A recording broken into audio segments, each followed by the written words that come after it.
Step away from the clamor of the world and find sanctuary in the shadows of an Edo storehouse.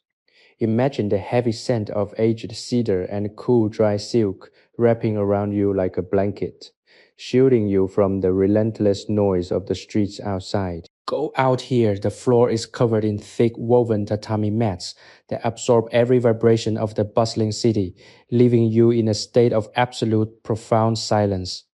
You are not a spectator here. You are a witness to a secret ritual of preservation, a meditative dance performed in the dim golden glow of a flickering andon lamp. In this year of 1810, time does not race, it breathes. Before you lies a collection of fine silk garments, each one a silent repository of memory, art, and craftsmanship. Our archivist kneels upon the floor, his presence as steady and grounded as the timber pillars that hold this building against the turning of the seasons. He does not rush, he does not fret. He understands that to care for these garments is to honor the history they carry, and in doing so, he anchors himself and you in a moment of perfect, unassailable peace.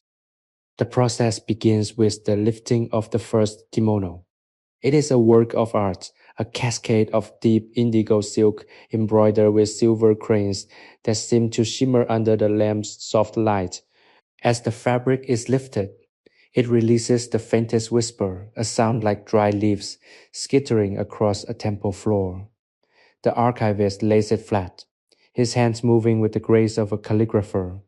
He is smoothing out the stresses of the past, aligning the seams with the precision of a master. Watch his hands.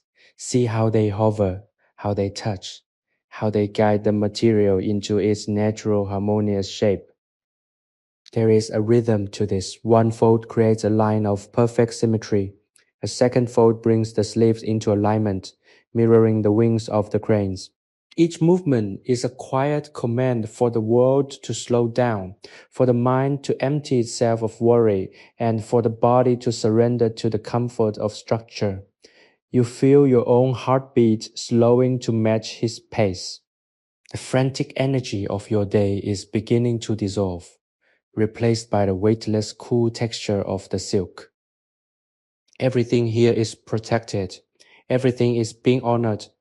In the stillness of this storehouse, there is no pressure to achieve, no urgency to arrive. There is only the sequence: lift, smooth, align, fold. As we move deeper into the evening, you will find that the simplicity of these actions is the key to unlocking a deeper state of relaxation.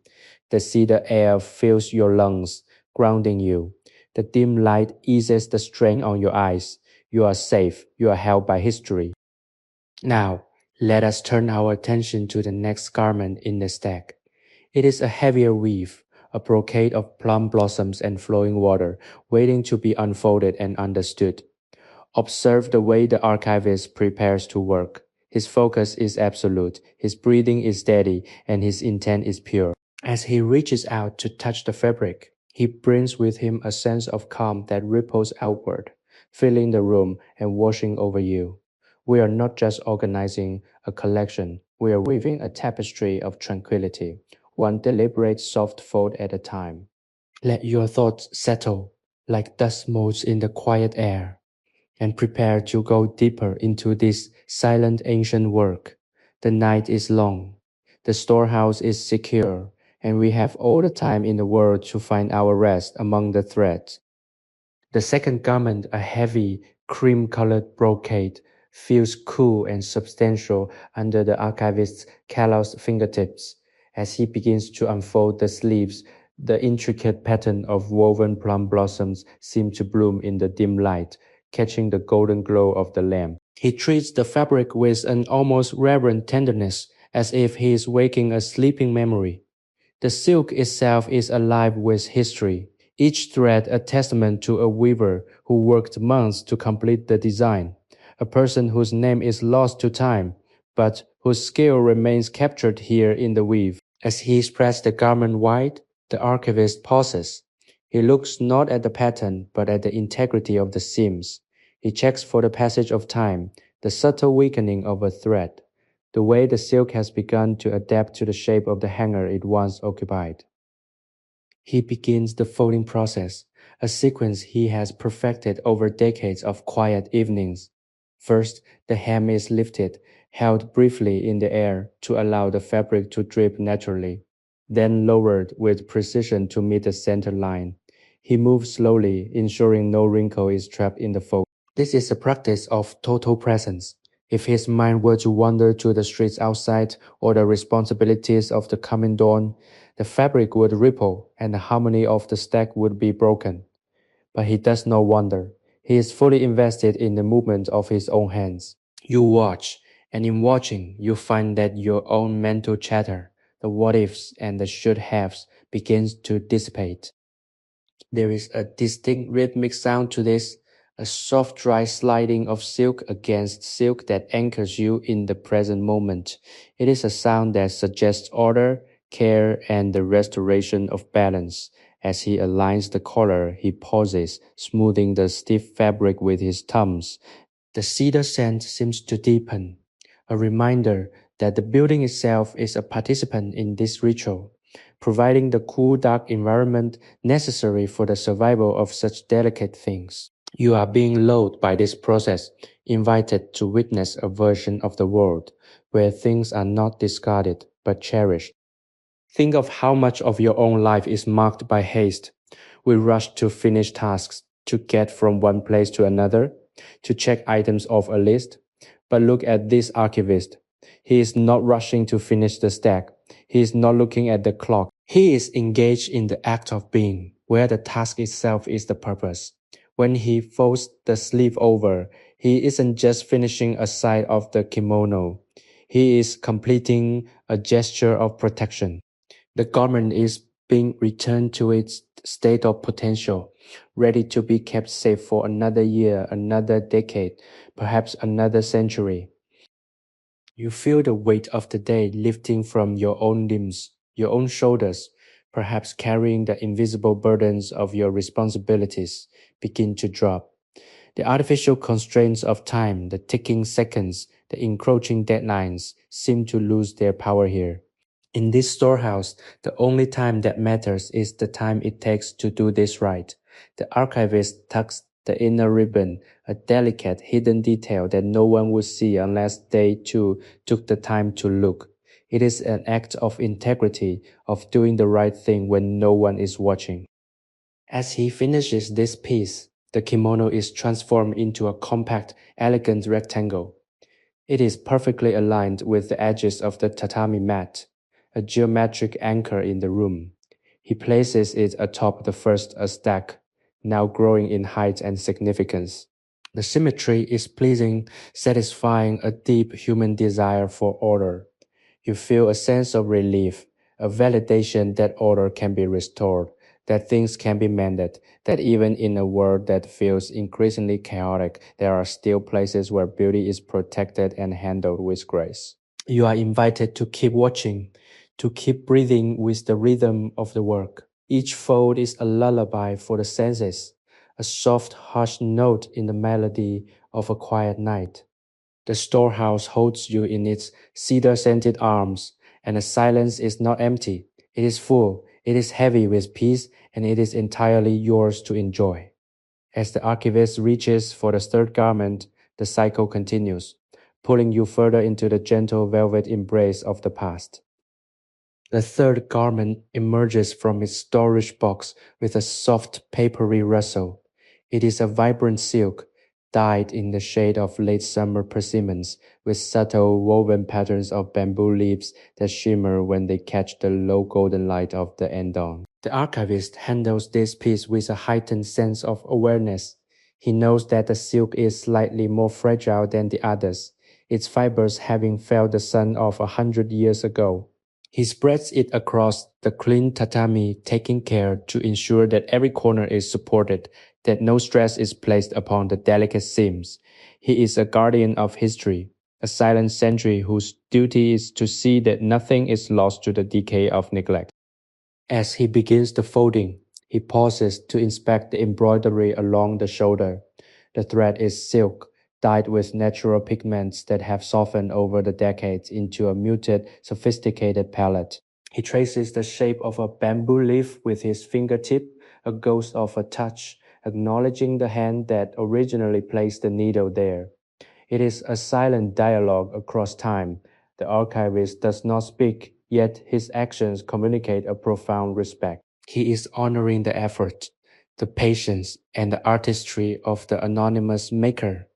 This sense of connection is what makes the work so meditative. When we focus on the remnants of human creation, we are reminded that we are part of a long, unbroken lineage of people who sought to make, to preserve, and to cherish.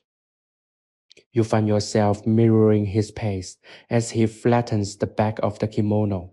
You find your own breathing becoming more shallow and controlled, more rhythmic. The air in the storehouse is perfectly cool, preventing the silk from becoming brittle. And this coolness seems to permeate the room, settling into your skin, calming your nerves. There is no anxiety here. There is no urgency.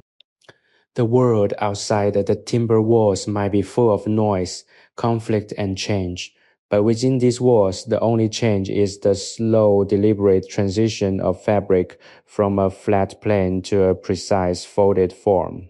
It is the restoration of order, the tidying of the physical world, that in turn helps to tidy the internal world. Each motion he makes is a lesson in economy. He does not use more energy than is required. He does not make an unnecessary movement. Every fold is the shortest distance between 2 points of care.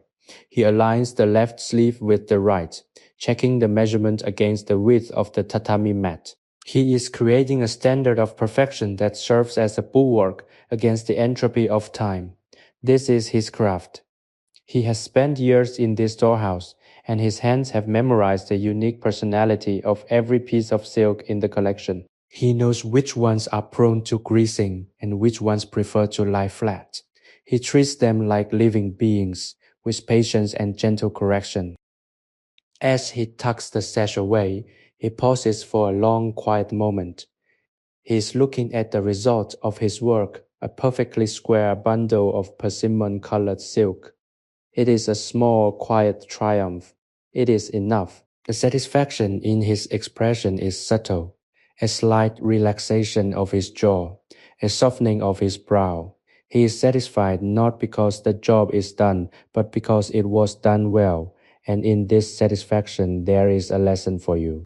We often look for peace in monumental achievements or grand gestures. But the archivist shows us that peace is found in the completion of small, necessary, and meaningful tasks. You feel a profound sense of security growing within you. If this kimono can be kept safe, if this history can be protected through the simple, repetitive act of folding, then perhaps your own worries, your own fragile hopes can also be handled with this same level of care and preservation. You are learning to trust the process. You are learning that there is a time and place for everything, and that if you simply focus on the immediate, the right, and the beautiful, the rest of the world will eventually fall into its own proper alignment. The lamp continues to burn, the wick perfectly trimmed, the flame steady and unmoving. Outside, the world might be turning, but here, in the heart of the storehouse, everything is still. Everything is quiet. Everything is as it should be, held in the gentle, constant embrace of tradition. As he sets the third kimono aside and reaches for the next, you are ready to follow him further into the depths of this peaceful, silent night, where every fold is a promise of stability and grace. The fourth kimono, a garment of deep midnight blue silk, is extracted from its cedar chest with a solemnity that suggests it has not been disturbed for many years. As the archivist lifts it, the fabric seems to hold the very darkness of the night within its fibers. It is a heavier garment, perhaps intended for the colder months, lined with a soft ivory-colored silk that contrasts sharply with the outer layer. The archivist lays it across the mat, and for a moment he simply watches how the fabric settles, a dark, sprawling landscape against the pale woven texture of the floor. He does not rush to fold it. He allows it to breathe. The air in the storehouse, scented with the timeless presence of aged wood, seems to circulate more deeply around this piece. You watch his hands, those steady practice tools of his trade, as they begin to smooth the midnight blue silk. There is a weight to this movement, a gravity that mirrors the depth of the color. He works from the collar downward, his palms moving in long, sweeping arcs that disperse any remaining tension in the fabric. Each movement is a quiet, deliberate erasure of disorder. You might notice that as you observe him, your own thoughts begin to align with the sweeping motion of his hands. You are smoothing out your own day, clearing away the frantic, sharp-edged memories of meetings, conversations, or worries that have lingered in your mind. The indigo blue is a tranquil color, a color that pulls the gaze inward toward the quiet center of your being. As he begins the folding, you hear the muffled sound of the silk, a low rhythmic sliding that is almost impossible to describe, yet deeply comforting to hear. It is the sound of things being put in order. It is the sound of a world where care is still given to the objects we cherish. He folds the sleeves inward, aligning them with the shoulder seams, creating a perfect balanced silhouette. He is not just folding a garment, he is honoring the history of the person who once wore it, the artisan who stitched it, and the life it led before it came to rest here. There is a profound sense of security in this repetition. You see how he handles the inner ribbons, tucking them away with the same care one might use to tuck a child into bed. Nothing is rushed, nothing is ignored.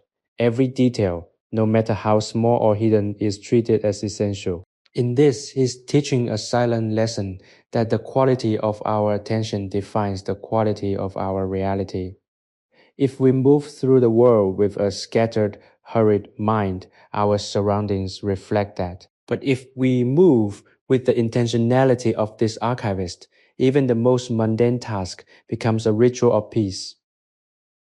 You feel yourself sinking deeper into the tatami mats, your body feeling heavy, supported, and completely at ease. The lamp flickers, but it does not threaten to go out. It maintains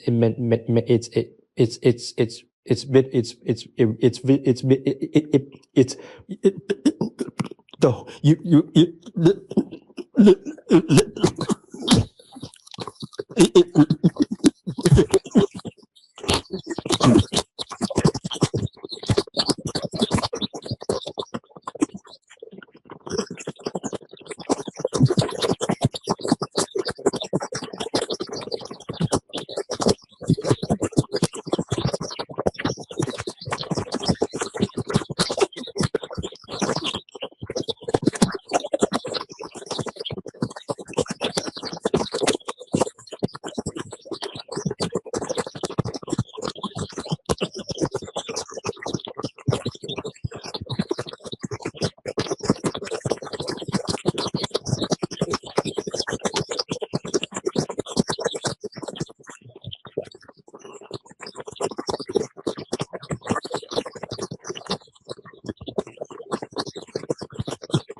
You are no longer tethered to the expectations of the outside world. You are here in the cool, silent sanctuary of 1810. You are watching the midnight blue silk take its final form, a quiet, orderly rectangle that speaks of endurance and survival. The archivist sits back on his heels, his posture perfect, his breathing slow and rhythmic. He is not tired, he is engaged, he is satisfied, he reaches for the next item. And as he does, you realize that you have forgotten what it felt like to be anxious. The silence of the storehouse has replaced the noise of your life. The scent of the cedar has replaced the stale air of the city. You are in a state of suspended animation, a beautiful dreamlike stasis where everything is handled with love. You watch as he unfolds a new piece, and the cycle of folding begins again, as predictable and soothing as the rising and falling of the tide.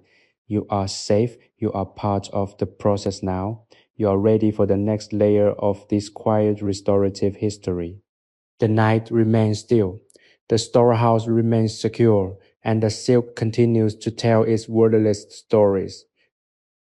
The fifth kimono is a striking piece, a delicate silk gossamer patterned with autumn maple leaves that seem to drift across the fabric in a fading rusty orange hue.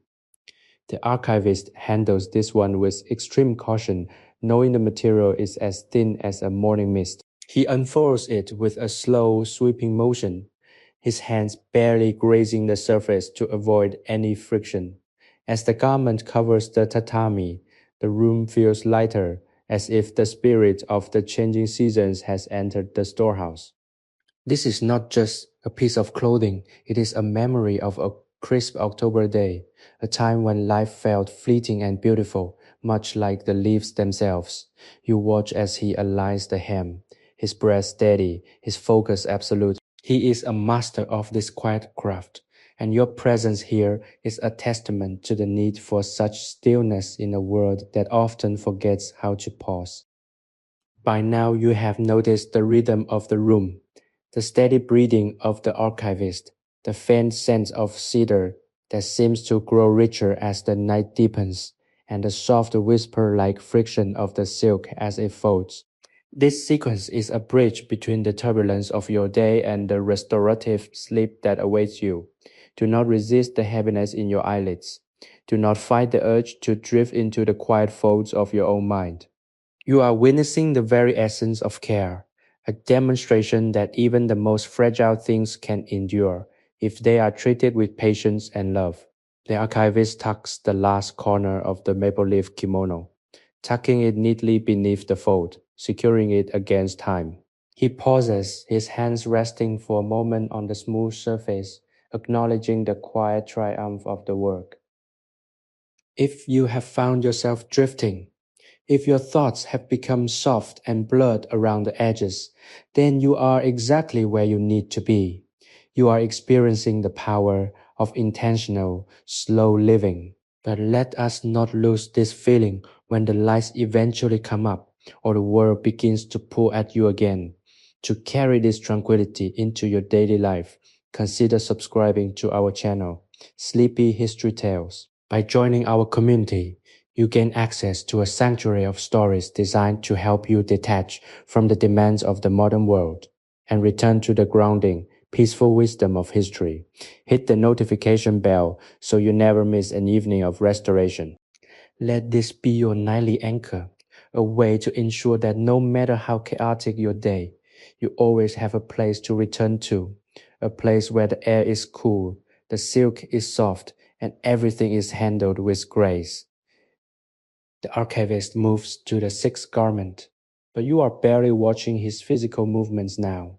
You are feeling the rhythm. Your mind is syncing with the steady pulsing heartbeat of the storehouse. The outside world, the streets of Edo, the merchants, the horses, the noise is now just a faint distant vibration, unable to pierce these walls. Here, there is only the texture of the silk under his fingers and the absolute unwavering certainty that everything is being preserved. You are safe in the hands of history, held by the same discipline that keeps these kimonos pristine century after century. As he lifts the next layer, you feel your spirit becoming as thin and light as the autumn leaf silk, ready to float into a deep, dreamless rest. The storehouse is a vessel and you are its passenger. sailing through the quiet hours of the night on a current of tradition and care. Every fold is a step closer to total peace, every movement a soft lullaby for the soul. The sixth garment is a masterpiece of early spring, a pale cream silk adorned with intricate hand-painted cherry blossoms that look as though they might scatter if the wind were to catch them. The archivist approaches this piece with a unique reverence, his movements becoming even more fluid, more dance-like. He knows that the silk is of the highest grade, delicate and prone to catching, so he lays it out with the precision of a surgeon. As the fabric spreads across the tatami, it looks like a fallen petal on a frozen pond. He spends a long time simply smoothing the surface, his palms radiating a gentle warmth that coaxes the silk into submission. You find that your own breathing has synchronized perfectly with his. When he exhales, you exhale. When he pauses, your thoughts stop. It is a state of profound connection, where the boundary between the observer and the observed begins to dissolve. He begins the fold by lifting the long, sweeping sleeves, turning them inward to frame the central design. The sound is almost imperceptible, a mere ghost of a rustle that barely breaks the silence. This is the beauty of the craft. It is performed for the sake of the object, not for an audience. It is an act of pure, selfless service, and yet you are here, benefiting from this act. As the sleeves are tucked, you feel a similar process happening within yourself. The scattered, fluttering petals of your own worries are being gathered and folded away. The things you have been carrying today, the stresses, the anxieties, the unfinished to-do lists, are being placed into a neat, manageable order. Just like the silk, you are no longer responsible for them. You have given them over to the peace of this storehouse, and in return, you are being given the gift of stillness. Consider the discipline required to maintain this level of calm in 1810. The world was changing, yet here, in this timber-framed sanctuary, the archivist maintains an unwavering commitment to the old ways. He does not allow the uncertainty of the future to disturb the stability of the present. He shows us that when the world outside becomes too loud or too demanding, we have the power to retreat into our own inner storehouse. We can create a space where our minds are clear of clutter, where our priorities are realigned, and where we can simply be. This is not about forgetting the world. It is about preserving the best parts of ourselves so that we might face the world again with clarity and strength. As he finishes the folding of the cherry blossom kimono, he stands for a brief moment, his back straight, his eyes closed. He is recharging. He is taking in the scent of the cedar, the cool air, and the absolute, perfect quiet. You do the same. Let your eyes close. Let the weight of your body sink into the bed, the chair, or wherever you are. Let the floor beneath you be the firm, supportive tatami mat. Let the air around you be the clean, cedar-scented atmosphere of the storehouse.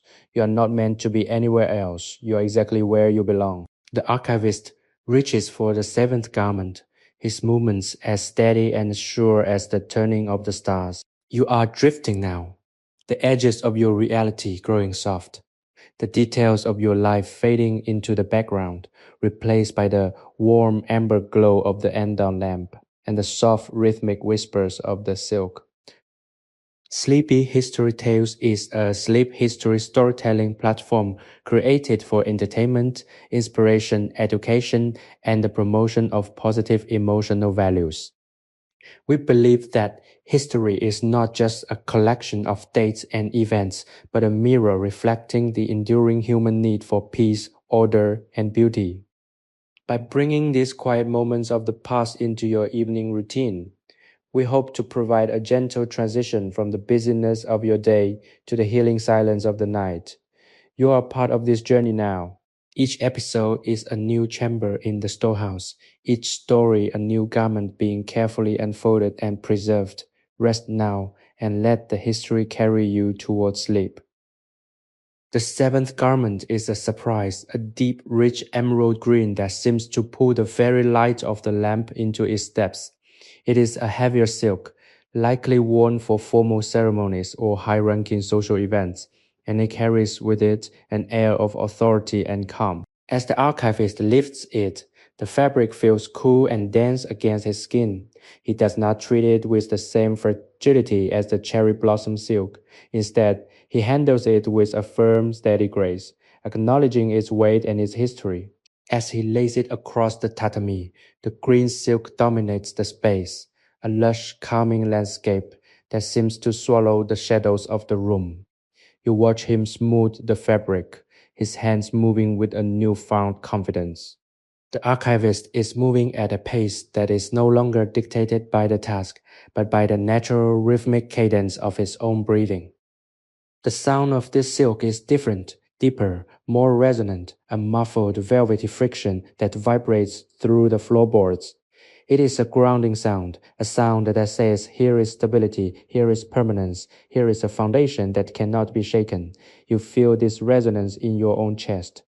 Your heart rate, already slow, seems to sync with the steady pulsing rhythm of his work. The world of 1810 outside these walls is beginning to feel like a dream, a fading memory of movement and sound that no longer has any claim on you. Go out here in the heart of the Edo Storehouse. Everything is controlled, everything is quiet, everything is safe. You are drifting in a sea of emerald, supported by the silent dedicated work of a man who lives only for the sake of these garments. He begins the fold by tucking the white sleeves toward the center, creating a crisp geometric shape that feels inherently right. He checks the alignment against the patterns on the tatami, adjusting by millimeters, seeking that elusive point of perfect symmetry. It is a form of meditation that requires the total surrender of the ego. He is not doing this to be seen. He is not doing this to be praised. He is doing it because it is the work that has been assigned to his life, and he finds his fulfillment in the purity of their performance. As you watch him, you begin to understand that peace is not something you find. It is something you curate. By choosing to let go of the need for speed, by choosing to focus on the small tactile details of your existence, you can create a space of calm, even in the middle of a storm. The emerald kimono is now a rectangle, a solid and comforting shape that looks as if it could hold the weight of the world.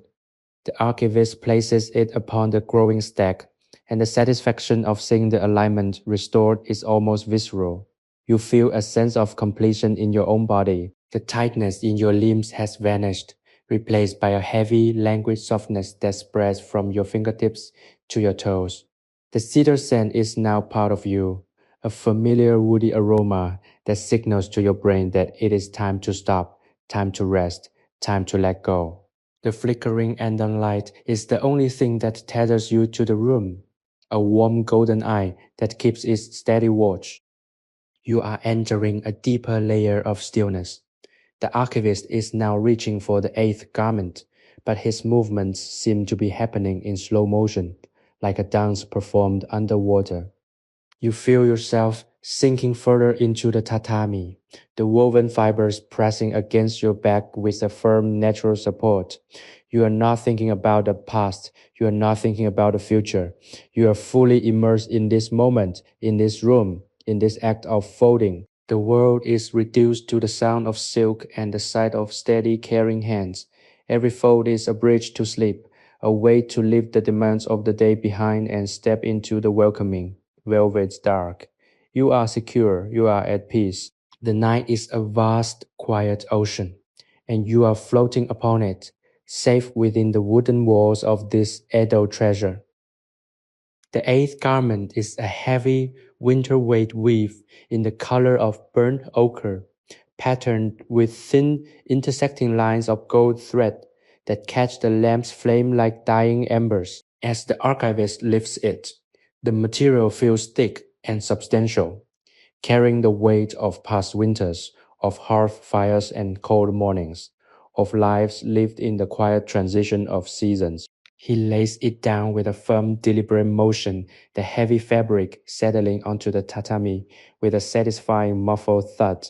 The archivist takes a long breath, letting the cool cedar-infused air fill his lungs before he begins the work. He knows the weight of this silk requires a different touch, more pressure, more control. To ensure the folds remain crisp, you watch his hands as they press against the ochre silk, smoothing it with a rhythm that feels ancient and inevitable.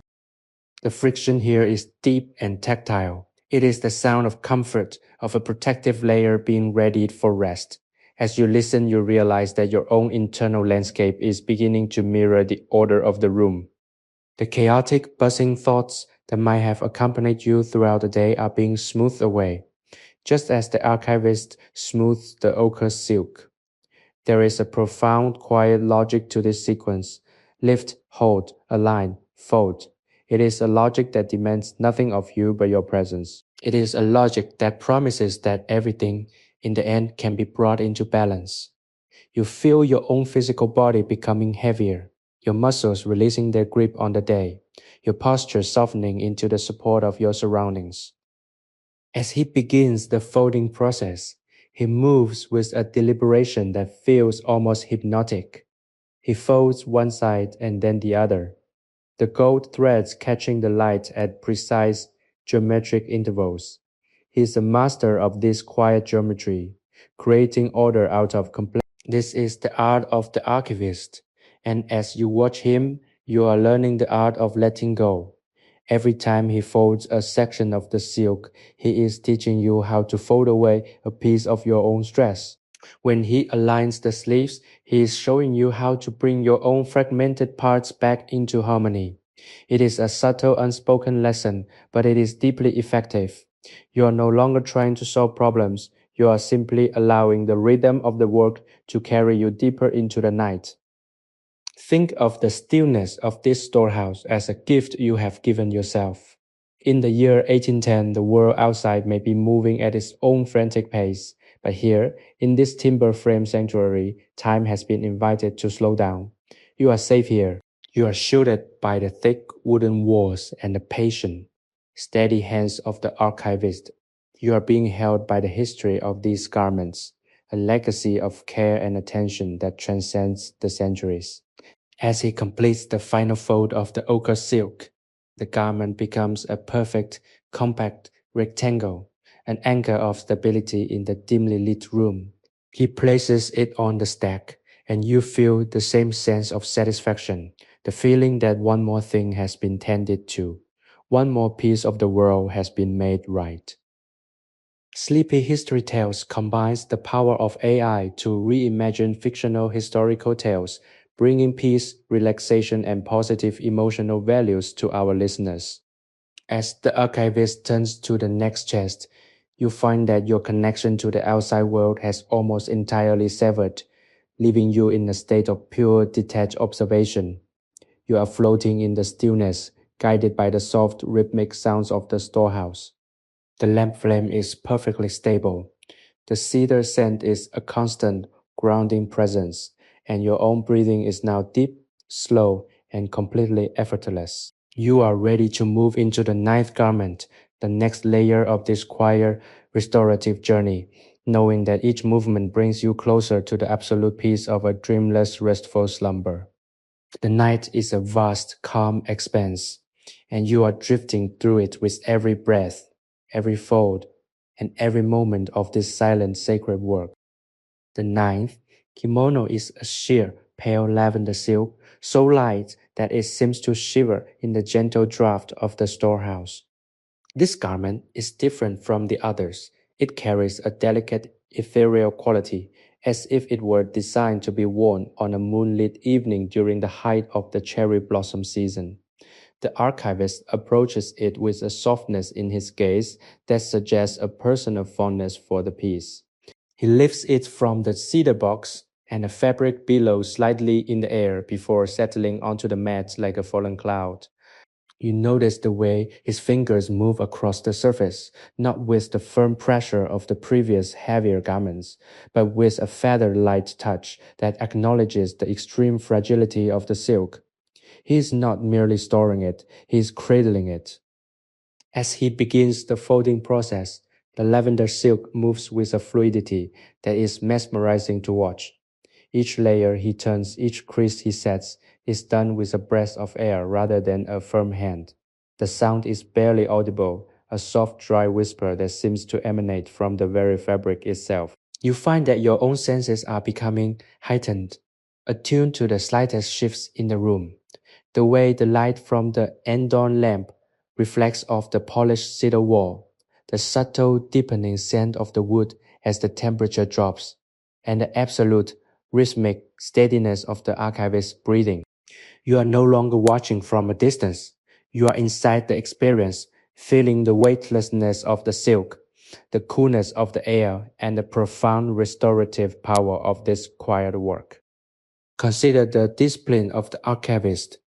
He has been at this for hours, yet there is no sign of fatigue, no hint of impatience. He has achieved a state of flow that is rare in any age. He is not thinking about the time. He is not calculating how many garments remain in the collection. He is entirely consumed by the immediate reality of the folding.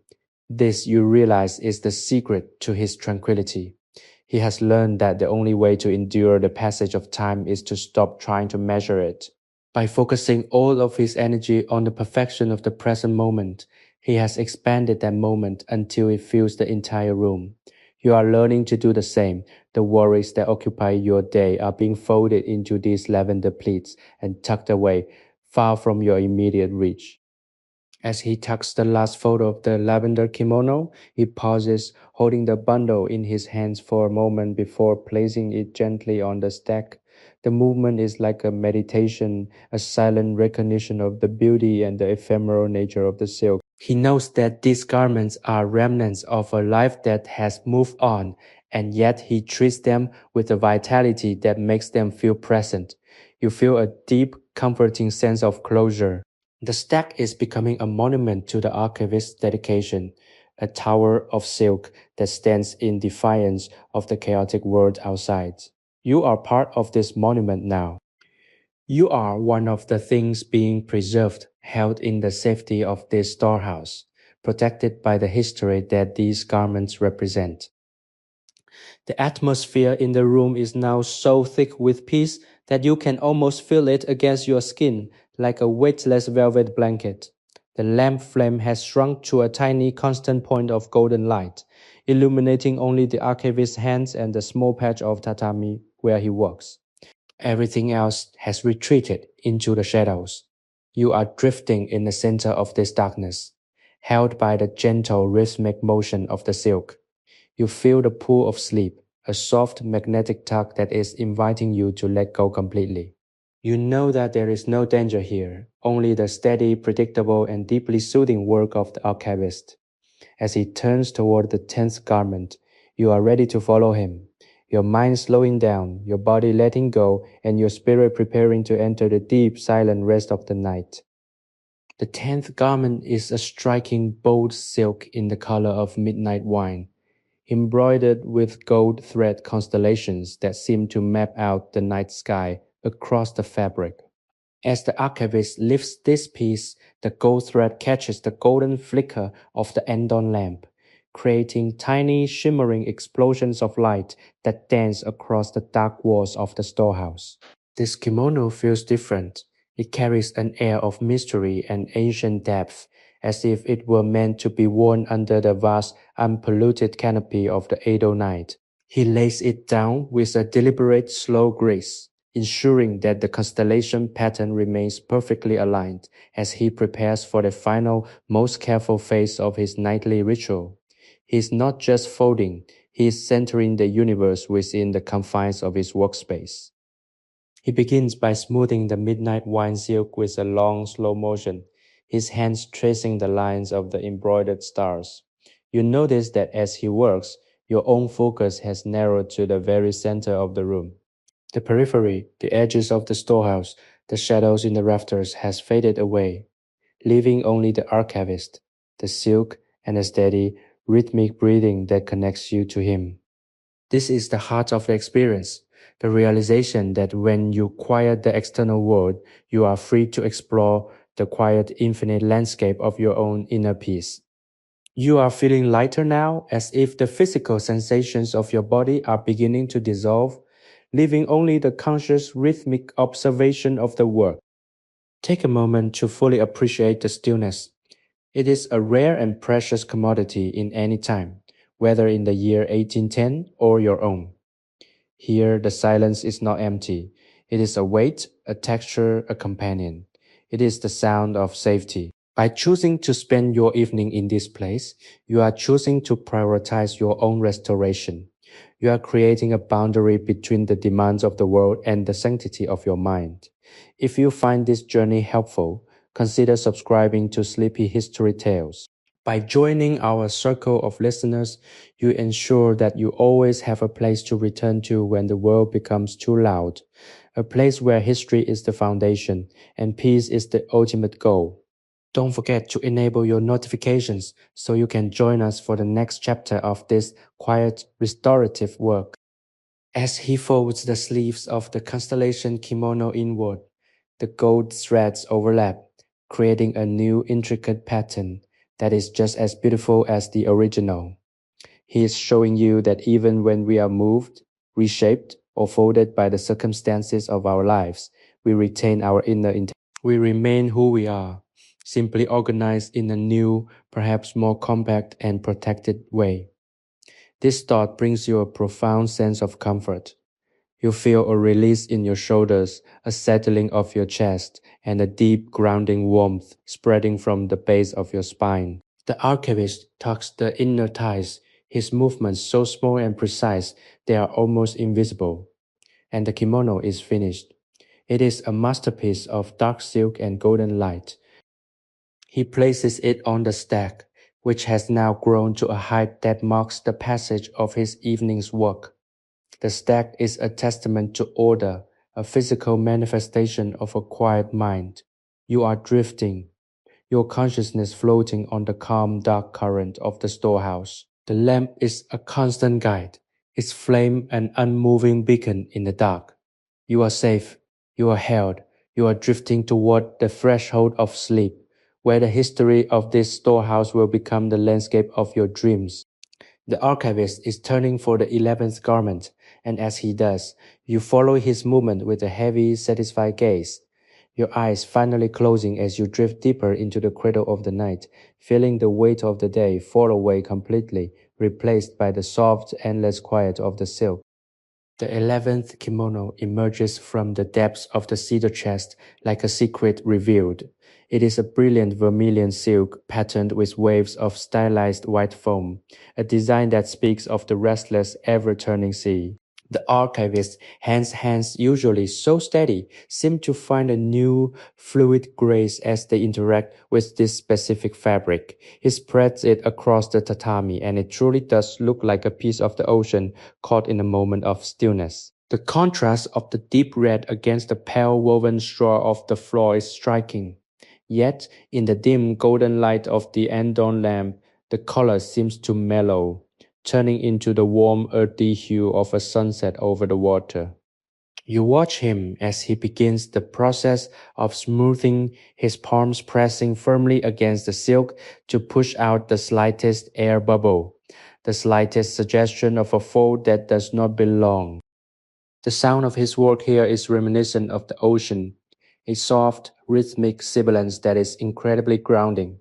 As he works, you feel as though you are sitting on the shore, watching the tide retreat, taking with it the debris of the day, leaving behind only the clean, wet sand.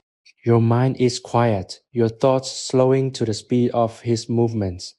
He is not just folding, he is practicing the art of patience. He knows that if he pulls too hard, the fabric will tear. If he moves too quickly, the symmetry will be lost. He is fully present with the vermilion silk, and you in turn are fully present with him. You are in a state of suspended reality where nothing exists but the cedar, the silk, the lamp, and the soft, repetitive motions of an expert at his craft. Consider the significance of these waves on the kimono. They represent change, the constant, inexorable shifting of the world. And yet, here they are, captured and folded, rendered harmless and beautiful. The archivist is in a way a master of time. He has taken these garments, which were meant for motion, for the bustle of the city, for the fleeting events of a person's life, and he has brought them into this realm of static, unchanging peace. You are learning this same lesson. No matter how much your own life is marked by the shifting tides of change, you have this inner storehouse where you can come to rest, where you can fold your experiences into neat, manageable pieces, and where you can find the stability you need to carry on. He folds the long, flowing sleeves, and they disappear into the body of the garment, a perfect logical conclusion to the pattern of the waves. He is tucking away the energy of the movement, sealing it within the structure of the fold. You feel a corresponding sensation within yourself, a tucking away of your own energy, a closing of the day's account. The work is nearly done, the stack is high, and the room is cooler than it was when you first entered. The scent of the cedar has become the defining characteristic of the air, a familiar woody and intensely comforting aroma that signals to your body that it is time to relinquish the need to be alert. You are breathing deeper now, the air filling your lungs with the essence of the storehouse. The lamp is a small warm sun, and the shadows it casts are long, protecting the corners of the room. You are safe in this silence. You are protected by the legacy of the archivist's devotion. As he sets the vermilion kimono atop the others, you feel a sense of profound satisfaction. It is another task completed with honor, another piece of history secured. You are ready for the next step, not because you are curious, but because the rhythm is so inherently, undeniably right. You are drifting, your consciousness becoming as light and as free as the foam on the waves, ready to wash up on the quiet, safe shores of sleep.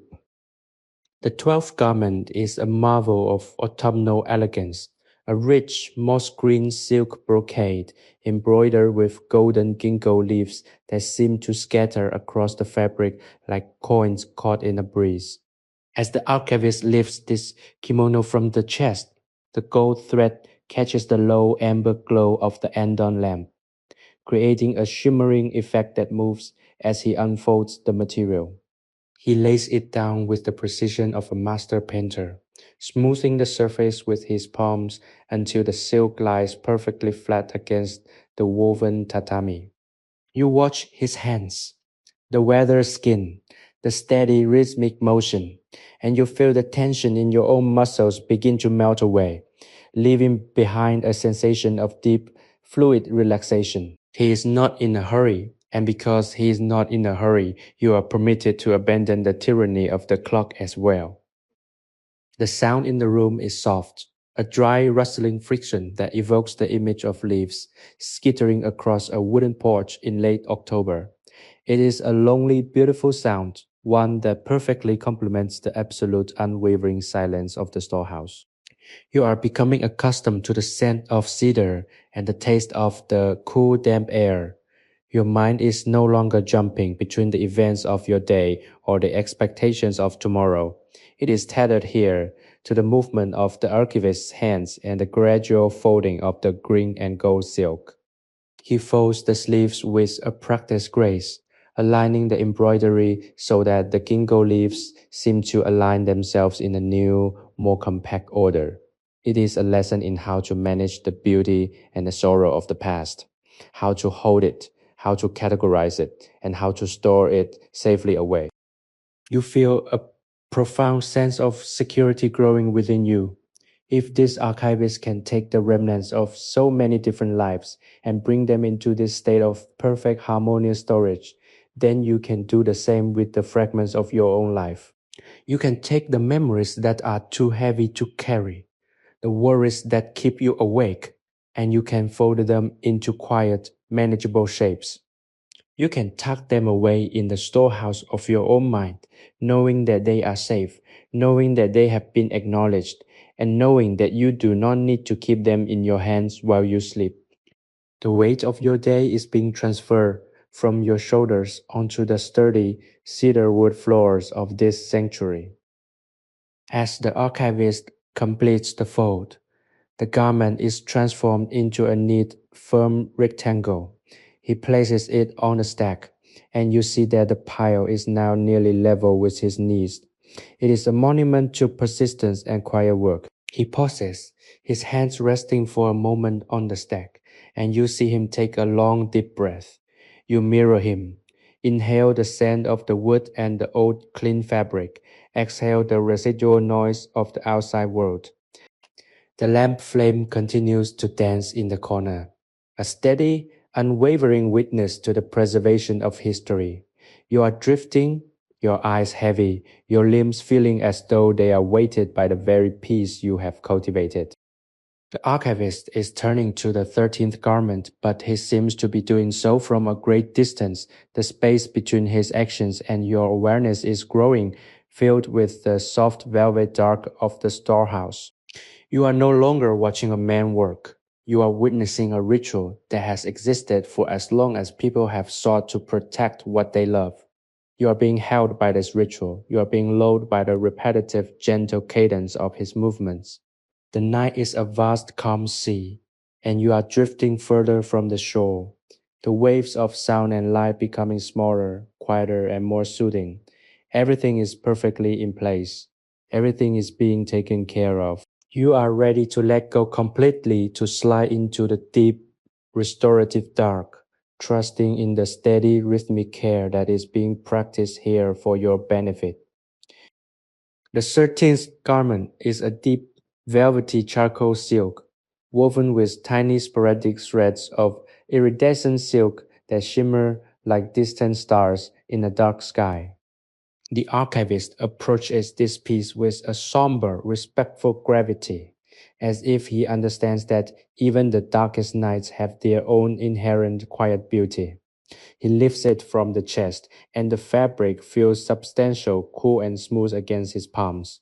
He lays it across the tatami with slow, deliberate care, ensuring that every corner of the charcoal-colored silk is perfectly flat. As he begins the smoothing motion, his palms move with a steady pressure that seems to press the very memory of the day out of the fabric, leaving only the calm, unadorned material behind. You watch him, and your own body mirrors this release. The tension you didn't even realize you were holding in your jaw, your shoulders, and your hands simply dissolves into the coolness of the air. This is the ritual of the 13th fold, a milestone in the long, quiet evening. The sound of the silk is rich and resonant, a deep, muted slide that vibrates gently against the wooden floorboards. It is a comforting sound, a reminder that even in the deepest darkness there is order, there is structure, and there is the possibility of rest. You are becoming deeply attuned to the archivist's pace, the way he inhales before he reaches for a new fold, the way he exhales as the silk settles into place. It is a slow, hypnotic rhythm that is pulling you toward the edge of sleep. If you are looking for more of this restorative, quiet peace in your daily routine, consider subscribing to Sleepy History Tales. We are dedicated to providing these moments of respite, these portals into the past, where you can set down your burdens and simply exist in the stillness. By hitting that notification bell, you ensure that you always have an invitation to return to this sanctuary, no matter how chaotic your life may become. As he folds the sleeves inward, the charcoal silk forms a perfect dark block, a symbol of the ultimate quietude. He tucks the edges with a final firm tap of his fingers, a gesture of finality, of completion, of saying, "This part is done." You feel that same sense of finality in your own spirit. The things that were unfinished, the things that were lingering in your mind, are being tucked away, handled with the same care as this fine silk. They are being given a place, a boundary, and a period of rest. You are learning that you don't have to carry everything all the time. You don't have to keep all the threads of your life taut and ready. You can fold them away. You can store them in the quiet corners of your mind. You can trust that they will be there when you wake. But for now, you can leave them be. The room seems to have dimmed even further, as if the charcoal silk has absorbed the remaining light, leaving only a soft amber glow centered on the archivist's work. He places the kimono on the stack, and you feel the weight of your own eyelids, the heavy, sweet pull of sleep. The cedar scent is constant, an anchor in the dark. The silence is absolute, a blanket that you are pulling up over yourself. You are drifting, your thoughts no longer forming words or images, but becoming sensations, the coolness of the air, the texture of the fabric, the steady, rhythmic heartbeat of the room. You are safe, you are held. The archivist reaches for the 14th garment, but his movements are blurred, a soft, graceful suggestion of work that is no longer required of you. You are already beginning to slip away, moving into the quiet, starlit dark, where the story continues without you, and you are finally free to dream. The 14th garment is a rare, delicate silk of pale celadon green, patterned with subtle repeating motifs of dragonfly wings that are almost impossible to see until they catch the light.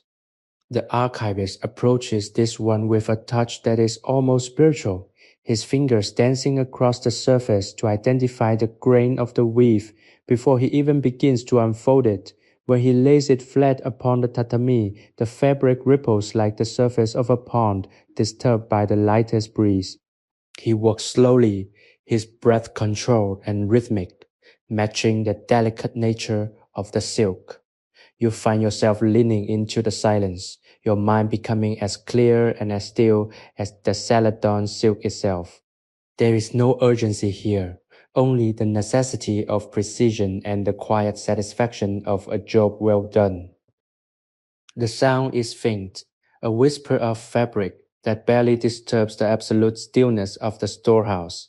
It is a sound that requires your full undivided attention, pulling you deeper into the present moment. You notice how the archivist pauses at every fold, ensuring that the alignment is perfect, that no tension is trapped within the garment, and that it is fully relaxed before he moves to the next motion. This is the secret of the master. He knows that if he rushes, he destroys the very thing he seeks to protect. You are learning that same lesson for your own life. The haste that causes you such stress in your daily affairs is entirely unnecessary here. You are being invited to slow down, to breathe, and to accept the pacing of the universe as it unfolds one moment at a time. As he begins to tuck the sleeves, the dragonflies seem to take flight, their patterns aligning in a new, elegant configuration. It is as if the garment has a life of its own, a silent narrative that only the archivist can hear. You feel a sense of harmony spreading through your body, a feeling of being perfectly placed, perfectly secure, and perfectly content. The worries that you might have brought with you into this story are being folded away, tucked into the hidden corners of the kimono, and put out of mind. You are becoming as light and as free as the wings embroidered on the silk, ready to take flight into the peaceful, boundless territory of sleep. The storehouse itself feels like a living, breathing entity, its timber walls holding you in a warm, protective embrace. The scent of the cedar has become the defining atmosphere, a grounding presence that keeps you connected to the earth, even as your mind begins to drift toward the stars. You are in a sanctuary of time, a place where the year 1820 is not a distant history, but a living, breathing now. The archivist is your guide, his steady hands a constant point of reference in the deepening dark. He reaches for the 15th garment, his movements so graceful and so predictable that they no longer register as physical actions, but as waves of calm washing over you. Your eyes are closed now, or if they are open, they see only the soft, warm glow of the lamp and the elegant, slow motion ballet of the archivist's hands. You are sinking, your physical form becoming heavy and disconnected, while your mind drifts into a state of pure, detached observation. You are no longer watching the work. You are part of the work. You are the fold. You are the silk. You are the quiet. And you are the peace. The night is a vast open expanse, and you are sailing through it, untethered from the world, held by the gentle, rhythmic, and incredibly steady hand of history. Everything is finished, everything is balanced, and everything is waiting for you to step across the threshold into the deepest, most restorative sleep you have ever known. The 15th garment is a heavy, winter-bound kimono made of deep charcoal gray wool and silk, designed to withstand the biting chill of an Edo winter. Its texture is thicker than the others, a rugged, grounding presence that feels solid beneath the archivist's hands.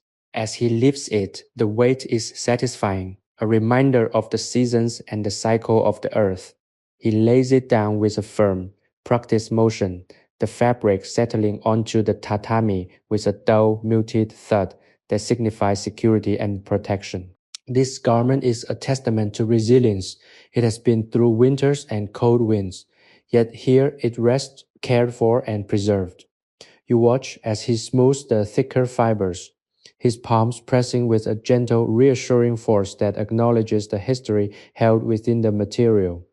The archivist's breathing remains a slow, steady tide, a rhythm that has become the heartbeat of the room. There is a unique sound to this wool-silk blend, a soft, textured friction that speaks of durability and comfort. It is not the delicate whisper of the lighter summer silks, but a deeper, more substantial sliding that feels like the settling of a heavy blanket. As you listen, you feel a profound sense of warmth spreading through your own limbs, the chill of the world, the sharpness of stress, the cold winds of expectation. They all seem to be blocked by the presence of this garment. It is a symbol of everything that protects us, everything that keeps us safe and warm when the world turns harsh. You feel your own defenses relaxing, your shoulders dropping, and your breath becoming as deep and heavy as the fabric itself. You are being wrapped in the security of the past, held in a space where nothing cold can touch you. The archivist begins the folding, his movements now so familiar that you find yourself anticipating each transition. He aligns the heavy collar, his fingers tracing the thick, well-stitched seam. He is not rushing, he is respecting the mass of the material. Each fold requires effort, a tactile engagement that he performs with silent, total focus. You feel this effort in your own body, a pleasant, heavy lethargy that is the perfect preparation for sleep. You are learning that to be truly at rest, you must first acknowledge the weight of your own life, the responsibilities, the history, the endurance, and then find a way to fold it, to organize it, and to set it aside. You are witnessing the ultimate act of self-care, a way to ensure that your burdens do not overwhelm you, but are instead held in a place of order and respect. Consider how much of your day is spent bracing against the unknown. We carry our tension like a suit of armor, never quite taking it off. But here, the archivist shows us the value of the stripping away. He takes the protective layers and folds them into a form that is no longer needed for the outside world, but is instead kept for the future. He is teaching you to trust that it is okay to stop bracing. It is okay to set down your guard. The storehouse is secure. The night is quiet. There is no threat here, only the steady rhythmic assurance of a man who knows his purpose. You feel the boundaries of your consciousness expanding, moving past the walls of the room, past the timber beams, out into the cool, silent night of 1810. As he finishes the fold, the garment is a massive, orderly block, a cornerstone for the stack that continues to rise. He adjusts the edges once more, his hands lingering on the fabric as if to share a final moment of communion with the history it holds. You are now in a state of deep, undisturbed peace. The lamp is a small constant flame, the only light in a sea of shadow, and it is more than enough. You feel as though you could stay in this moment forever. In this room of cedar and silk, watching the slow, elegant dance of the archivist's hands. You are ready for the next piece, but you are also ready for sleep. The boundary between the story and your own consciousness is gone. You are in the storehouse, you are the archivist, and you are the quiet, restless soul who finally knows the beauty of total stillness. The 16th kimono is a striking deep indigo garment with subtle vertical stripes that shimmer when the fabric catches the light. As the archivist lifts it from the chest, the heavy silk drapes gracefully, reminiscent of the flow of water or the lines of a classic scroll. He lays it down with a sense of practiced ease, his movements so smooth they appear almost like a continuation of the previous action. The tatami seems to welcome the weight of the indigo, the contrast between the dark, rich color and the pale woven reeds of the floor, creating a visual anchor in the quiet room. You watch him as he begins the familiar ritual of smoothing the fabric, his palms pressing with a gentle rhythmic firmness that clears the surface of any lingering folds. The archivist's breathing is perfectly in sync with his movements, a soft, audible exhale as the silk settles, an inhale as he prepares for the next phase. You find your own breath mirroring this, your lungs expanding and contracting with the same slow, deliberate tempo. The sound of this particular silk is a soft, melodic rustle, a sound that feels like the turning of a page in an ancient book. It is a sound that speaks of history, of quiet libraries, and of long contemplative hours spent in pursuit of beauty. You are deeply settled now, your physical body feeling heavy and disconnected from the demands of the waking world. You are drifting in the stillness of the storehouse, the scent of the aged cedar providing a grounding presence that keeps you connected to this moment. You are no longer watching the work, you are part of the process. Your consciousness folding and smoothing and aligning right along with the archivist's hands. The indigo silk is a color of depth and introspection, and as you watch it, you feel your own mind turning inward, exploring the vast, quiet landscapes of your own inner life. Consider the discipline required for such a task. The archivist does not rush. He does not skip steps and he does not show signs of frustration or fatigue. He is entirely present in the work, treating each garment as if it were the most important thing in the world. He understands that the act of preservation is a form of love, a way to say that the past still matters, that the work of others is worth our time, and that the beauty we have inherited is worth keeping. You feel a profound sense of gratitude for this realization. In your own life, you may feel as though your efforts go unnoticed or that the things you care about are easily lost. But here, the archivist reminds you that there is value in the quiet, repetitive work of maintenance, and that by caring for the small things, you can create a structure of stability that will outlast the turbulence of your day. He begins to fold the sleeve, and the indigo stripes align with such precision that the pattern appears seamless, almost architectural. He is building a sculpture out of cloth, a structure that is perfectly balanced and entirely at rest. You feel a corresponding alignment within yourself, a sense of your own fragmented thoughts and feelings coming together into a solid, peaceful unity. You are no longer scattered, you are whole. The archivist tucks the final inner tie, and the indigo kimono is finished, a beautiful dark rectangle of color that anchors the entire stack. He places it with a slow, deliberate movement, his hands lingering on the fabric for just a second longer than before, a silent acknowledgement of a job well done. The room is very still, the only light, the tiny flickering gold of the andon lamp, which seems to have become the center of your entire reality. The shadows are long and protective, cloaking the corners of the room in a comfortable, velvety dark. You are in a state of deep, restorative rest, your body completely released, your mind drifting in the currents of the story. The archivist reaches for the 17th garment, his silhouette a graceful, steady shape against the wall. You are not worried about the end of the night. You are enjoying the journey, every fold a step closer to the ultimate piece of sleep. The cedar, the silk, the silence, they are all parts of the same, perfect whole, and you are resting at the center of it all. You are safe, you are cared for, and you are ready to continue into the next soft, quiet stage of the night. The 17th garment is an exquisite piece, a silk kimono dyed in the softest shade of twilight violet, decorated with patterns of pine needles that seem to sway in the imaginary breeze of the storehouse. As the archivist lifts it, the fabric feels almost weightless, a cloud of silk that settles onto the tatami with a grace that is breathtaking.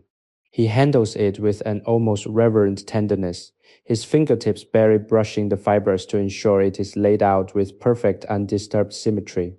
As you watch, the twilight violet begins to blend with the dim amber glow of the lantern, creating a space of color that feels both ancient and deeply soothingly familiar. You feel your own mind softening, the sharp edges of your thoughts blurring into the gentle, hazy purple of the fabric. It is a moment of pure aesthetic stillness, a place where the world stops its turning and you are allowed to simply witness the beauty of a quiet, intentional life. The sound of the twilight violet silk is distinct, a dry, ethereal rustle that reminds you of the sound of falling snow in a quiet garden. It is a sound that pulls you further inward, away from the external world and into the sanctuary of your own consciousness. You find yourself focusing on the archivist's hands, observing how they navigate the delicate pine needle embroidery. He is not just folding, he is tracing the map of the garment, reconnecting with the story it tells. Each move is a testament to the fact that nothing of value is ever truly lost, so long as there is someone willing to take the time to care for it. You feel your own burdens, your own worries about the future being placed into these same gentle, protective hands of history. You are no longer holding them, they are being held for you. Consider the pine needles. They are a symbol of endurance, of something that stays green and strong throughout the harshest winter. The archivist is, in his own way, like the pine. He persists in his quiet, essential work, regardless of the passing of time, regardless of the noise outside, and regardless of the changing world. He shows you that there is great strength in persistence, and that by maintaining your own inner standards of order and care, you can survive even the most difficult seasons of your life. This thought provides a bedrock of security beneath you. You are not alone. You are part of an ancient, persistent tradition of care. The storehouse is a vessel of this endurance, and you are safely tucked within it, lulled by the rhythm of the work. As he begins the folding process, he moves with a slow, hypnotic cadence that is impossible to resist. One side, then the other. The sleeves are brought into alignment. The pine needles now perfectly stacked in rows, a silent, orderly forest of silk. He does not hurry. He understands that the act of folding is the destination. You feel a deep, satisfying release in your chest, a sense that the work of the day is truly and finally at an end. You have nowhere to be, nothing to achieve, and no one to impress. You are here to rest, to witness, and to let go. The atmosphere in the storehouse is thick with peace, a velvet, cedar-scented air that fills your lungs and calms your heart. He places the violet kimono on the stack, and you see the pile growing into a tower of history, a physical representation of an evening well spent. He takes a long, slow breath, a signal that he is satisfied with this piece. You mirror his breath, your own chest rising and falling in perfect harmony with his. The lamp is a small constant sun, its warmth a comfort in the cool, silent room. The shadows are your companions, keeping the world at bay, allowing you to exist in this pocket of timeless grace. You are drifting, your consciousness floating on the quiet currents of the night, ready for the 18th garment. Each movement is a soft, rhythmic lullaby, and you are falling deeper and deeper into the cradle of sleep, where the stories of the past become the dreams of the present. You are safe, you are held, everything is as it should be. The 18th garment is a kimono of profound heavy silk, dyed in the deep, lustrous hue of a ripening plum. It is a luxurious dense piece, embroidered with subtle tonal silk threads that form the delicate outlines of camellia flowers. As the archivist lifts it from the cedar chest, the weight of the silk is apparent. It does not billow or flutter, but rather cascades with a gravity that feels substantial and grounding. He lays it across the tatami with a slow, deliberate motion, the fabric settling with a soft, muted sound that vibrates through the very floorboards beneath you. This kimono carries an air of elegance and quiet authority, as if it were once worn by someone who understood the value of silence. The archivist begins his work, his palms pressing firmly against the deep plum fabric, working in long smooth arcs from the neck toward the hem. You watch as he erases the creases left by time, and as he does, you feel the persistent nagging wrinkles of your own day, the worries about what remains undone, the concerns about the future being smoothed away as well. The sound of this silk is rich and tactile, a thick, muffled sliding that resonates in the quiet of the storehouse. It is a sound of luxury, of care, and of the preservation of something precious. As you listen, you find yourself becoming deeply, profoundly still. Your physical body is no longer a source of distraction. It is simply a vessel for the experience, weighted and warm on your bed or chair, sinking into the support beneath you. The scent of the cedar has become the defining atmosphere, a woody, dry, and infinitely soothing aroma that anchors you to this moment. You are not thinking about the year 1810. You are not thinking about the city of Edo outside these walls. You are entirely consumed by the presence of the plum-colored silk and the steady, rhythmic persistence of the archivist's hands. Consider the camellia flowers, which bloom in the cold of late winter. They are symbols of resilience, of beauty that dares to exist even when the world is frozen and harsh. The archivist handles these embroidered flowers with the same respect he gives to the silk itself, ensuring that each thread remains intact and vibrant. He is demonstrating that to care for the beautiful, one must be willing to engage with the cold and heavy. You feel a shift in your own perspective. The things you have been avoiding, the heavy responsibilities you have been carrying with a sense of dread can also be handled with this same level of care. You can be the archivist of your own life. You can take the heavy, plum-colored experiences and fold them with grace, placing them in the storehouse of your memory where they are no longer a weight but a part of your history. He begins to fold the sleeves, and the deep plum silk forms a perfect solid shape that looks almost sculptural.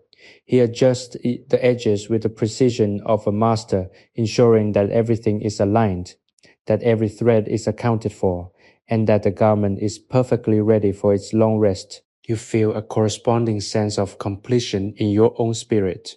The evening has been a slow, consistent movement toward total rest, and you have followed the path, step by step, fold by fold, breath by breath. The stack of kimonos is now a substantial testament to his dedication, and as he places this 18th piece upon it, you feel a sense of profound, quiet triumph.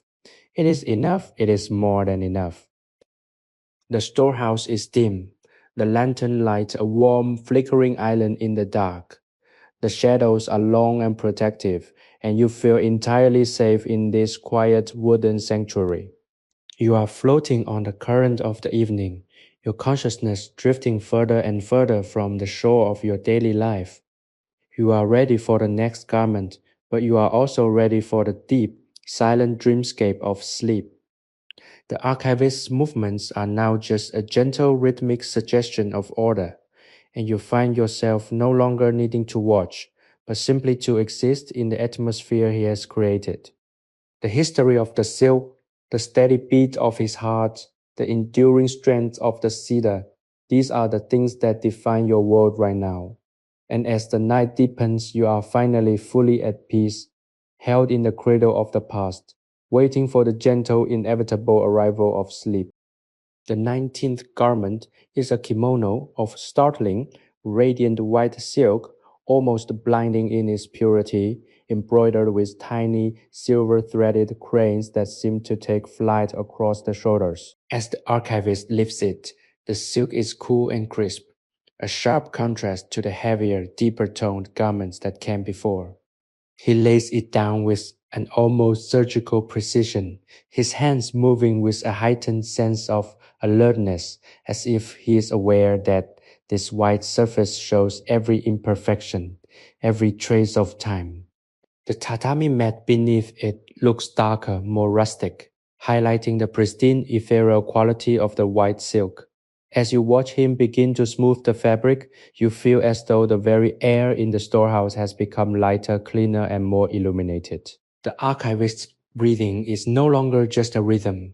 It is a whisper of focus, a soft, steady flow that keeps the room in a state of suspended animation. The sound of this white silk is unique, a clean, sharp, almost crystalline whisper that cuts through the stillness of the room.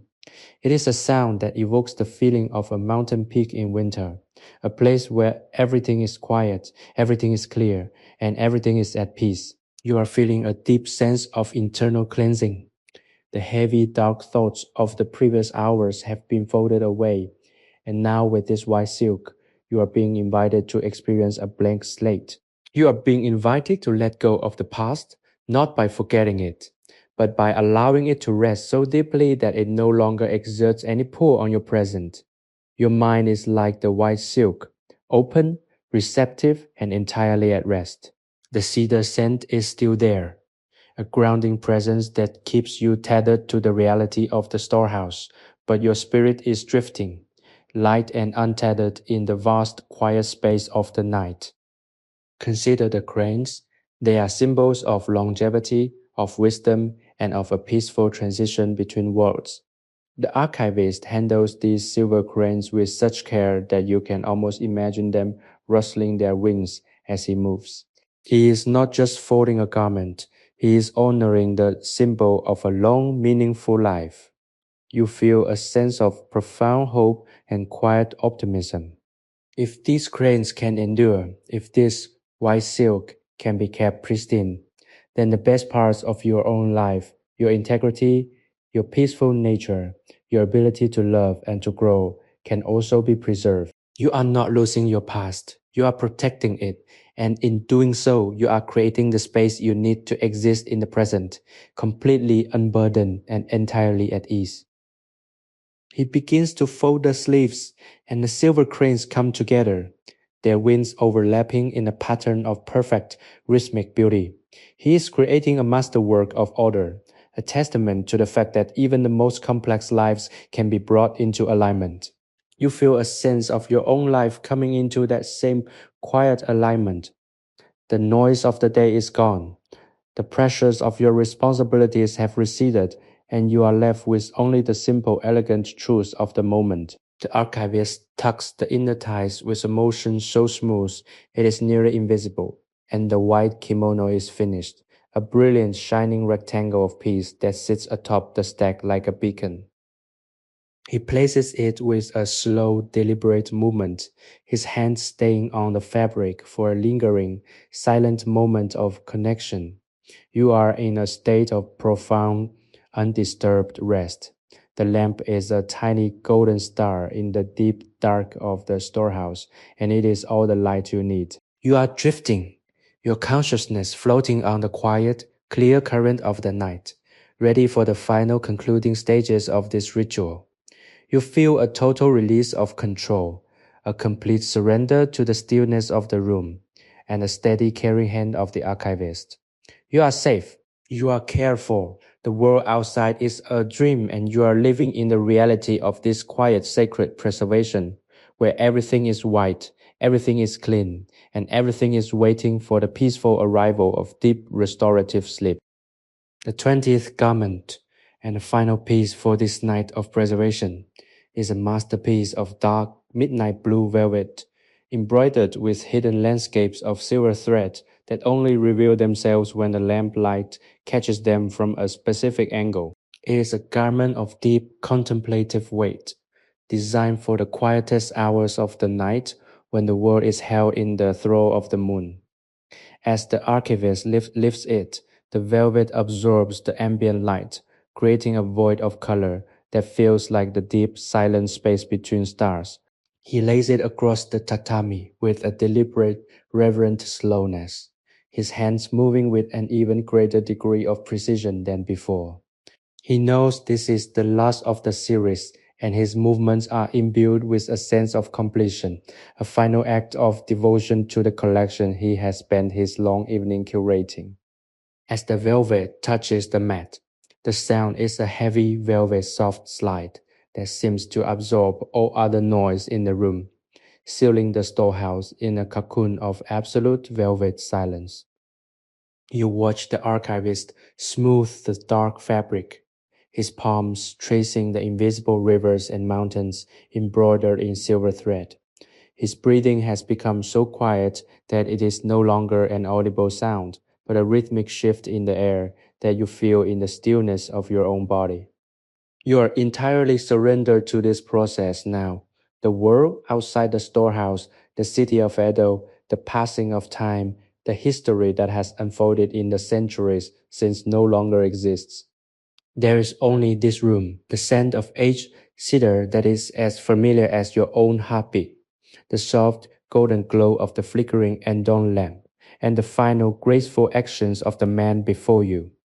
You feel a profound sense of completeness. Your own life, with all its joys, its challenges, and its beautiful, messy complexity, has been folded along with these garments. You have been allowed to store away your burdens and to leave them in this safe, silent, and protected place. Consider the silver landscapes on this final kimono. They represent the worlds we carry within ourselves, the quiet, hidden places where we retreat when the surface of our lives becomes too loud or too demanding. The archivist is acknowledging these inner landscapes, ensuring they are preserved and respected. He is showing you that you too have such a place, a repository of peace that is always there for you, even in the heart of the night. By engaging in this ritual of observation and release, you have successfully reached the center of that sanctuary. The heavy velvet is a protective layer, a curtain that you can draw across your mind whenever you need to find this level of stillness again. You are not alone in this search for peace.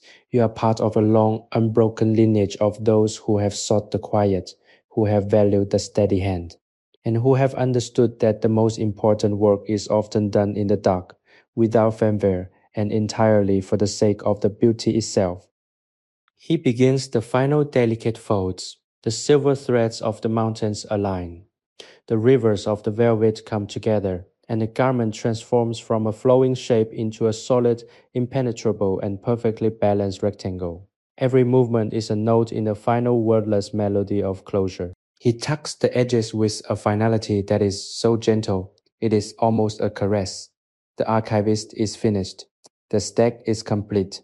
A tower of silk and history that stands as a monument to the evening. He stands up, his movements stiff from the long hours, but his posture radiating a deep inner satisfaction. He takes one last look at the stack, his eyes reflecting the soft golden light of the lamp. You feel this gaze as if he were looking at you, acknowledging your presence, and silently inviting you to join him in this rest. He reaches for the andon lamp, and for a moment the flame dances, illuminating the cedar walls, the tall stack of garments, and the archivist's steady, calm face. With a movement that is as ancient as the night, he slowly, carefully turns the dial, and the flame shrinks, retreating into the wick, until the room is bathed in the soft blue-gray light of the moonlight filtering through the high paper lattice windows. The storehouse is now a place of shadows and soft silvered edges. You are drifting, your consciousness floating in the vast quiet dark, no longer tethered to the physical world. The scent of the cedar is the last thing you know, a comforting woody embrace that welcomes you into the deepest, most restorative sleep of your life. The archivist bows once, a silent, respectful gesture of farewell to the night's work, and you are gone, lost in the velvet dark where the story of the storehouse becomes the landscape of your dreams, and you are finally truly perfectly at peace. The storehouse remains silent, yet the silence is no longer an empty space. It is a weight, a texture, a companion that has matured over the hours. The archivist, having extinguished the light, does not move to leave immediately. Instead, he lingers in the darkness, his presence a steady anchor in the dim moon-washed air. You are still here lingering in the wake of the ritual, your consciousness thin and permeable, like the translucent paper of the shoji screens. The stack of 20 kimonos stands before him, a dark vertical monolith of history. It represents not just the garments, but the thousands of folds, the millions of seconds, and the infinite capacity for patience that defines this sanctuary. You realize now that the archivist is not merely a keeper of clothes, he is a keeper of equilibrium. He maintains the balance of the world by ensuring that the past is not discarded, but carefully organized, layered, and allowed to rest. In this deep post-ritual darkness, the smell of cedar has shifted. It is no longer just the sharp scent of raw timber. It has mingled with the faint, lingering ghosts of perfumes, sandalwood, musk, and dry plum that once clung to the garments themselves. These scents are like memories of people long gone, ghosts who walked through the streets of Edo in these very silks. You feel a strange, profound connection to them, a sense that you are sharing this space with the echoes of their lives. You are not an intruder, you are a witness. The archivist moves a ghost himself, his tabby-clad feet sliding across the floorboards with a sound like a breath held too long. He is putting away the final implements of his work, the small wooden tools used for measurement and smoothing. Each placement is done with such deliberate, muscle-memorized grace that you feel the order of the universe itself being tightened, secured by his hands. You begin to understand the true nature of his work. It is an act of defiance against the entropy of time. The world outside wants to fray, to fade, to scatter, and to forget. The archivist says no. He gathers the threads, he aligns the patterns. He ensures that the stories woven into the silk are kept intact, and as he works, he inadvertently does the same for you. Your own life, which often feels like a series of frayed edges and scattered intentions, is being knit back together by the sheer proximity to his discipline.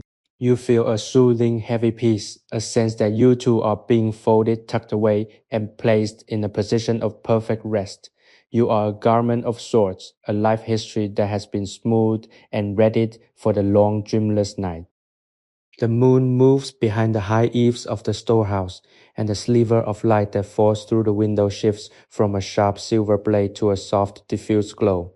It highlights the dust motes dancing in the air, a slow-motion galaxy of tiny, suspended stars. You feel yourself drifting within this constellation, a part of the stillness, a part of the dust, a part of the history. There is no urgency to wake, no need to speak, no desire to move. The archivist is now sitting in the corner, his back straight, his hands resting on his knees, his eyes closed in meditation. He is still walking, even in his silence. He is holding the space for you, keeping the sanctuary sealed and secure. He is the guardian of the quiet. Your awareness is beginning to fray at the edges, a comfortable, sleepy dissolution of the self. You are no longer looking at the room, you are looking from within it. The wooden walls are your boundaries. The scent of the cedar is your breath, and the heavy velvet silence is your blanket. You feel a profound, bottomless gratitude for the archivist, for his hands, for his patience, and for this the most peaceful night you have ever known. As he remains in his seated meditation, you feel the final strings of your alertness snap, not with a jolt, but with the gentle, slow release of a bowstring at rest. You are sinking deeper than you have ever been into the warm, dark, and utterly safe interior of the storehouse. The story is not ending. It is simply becoming a part of the quiet, a part of the sleep, a part of the eternal, unchanging night. You are completely, utterly, and blissfully gone. The night has deepened into a singular vast entity, a velvet canopy that stretches far beyond the timber walls of the storehouse. Inside this sanctuary, the silence is so absolute that it feels audible, a low-frequency hum that vibrates against the marrow of your bones. The archivist remains in his meditative posture, a statue of devotion amidst the shadows. He has become an extension of the room, a fixture as enduring as the cedar beams or the stone foundation that anchors the building to the earth. You are resting in a space he has created, a space where time has lost its sharp, demanding edges. There is no tomorrow to plan for, no yesterday to regret. There is only the slow, rhythmic expansion of the present moment, a soft respiration that fills the room and sustains you. Your consciousness, once a busy flickering candle, is now a dim ember, pulsing gently in the dark. You feel the weight of the floorboards beneath you, the cool, polished texture of the wood offering a firm, unwavering support. Every inhalation carries the scent of aged cedar, a fragrance that has traveled through centuries of storage, absorbing the secrets of the past and releasing them now to lull you into deeper layers of repose. You are being cradled by this place. It is as if the very architecture of the storehouse is designed to hold you, to protect you from the turbulence of the world, and to guide you into a state of pure essential being. The archivist's breathing, still and steady, acts as a metronome for your own, pulling your heart rate down, down, down into the quiet, dark pools of deep, restorative rest. In this state of near dreaming, you begin to perceive the storehouse not as a room, but as a vessel, a silent ship navigating the vast ocean of time.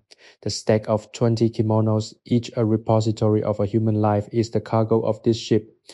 You feel the slow, gentle swaying of the vessel as it drifts through the night, unmoored from the clock, unburdened by the sun.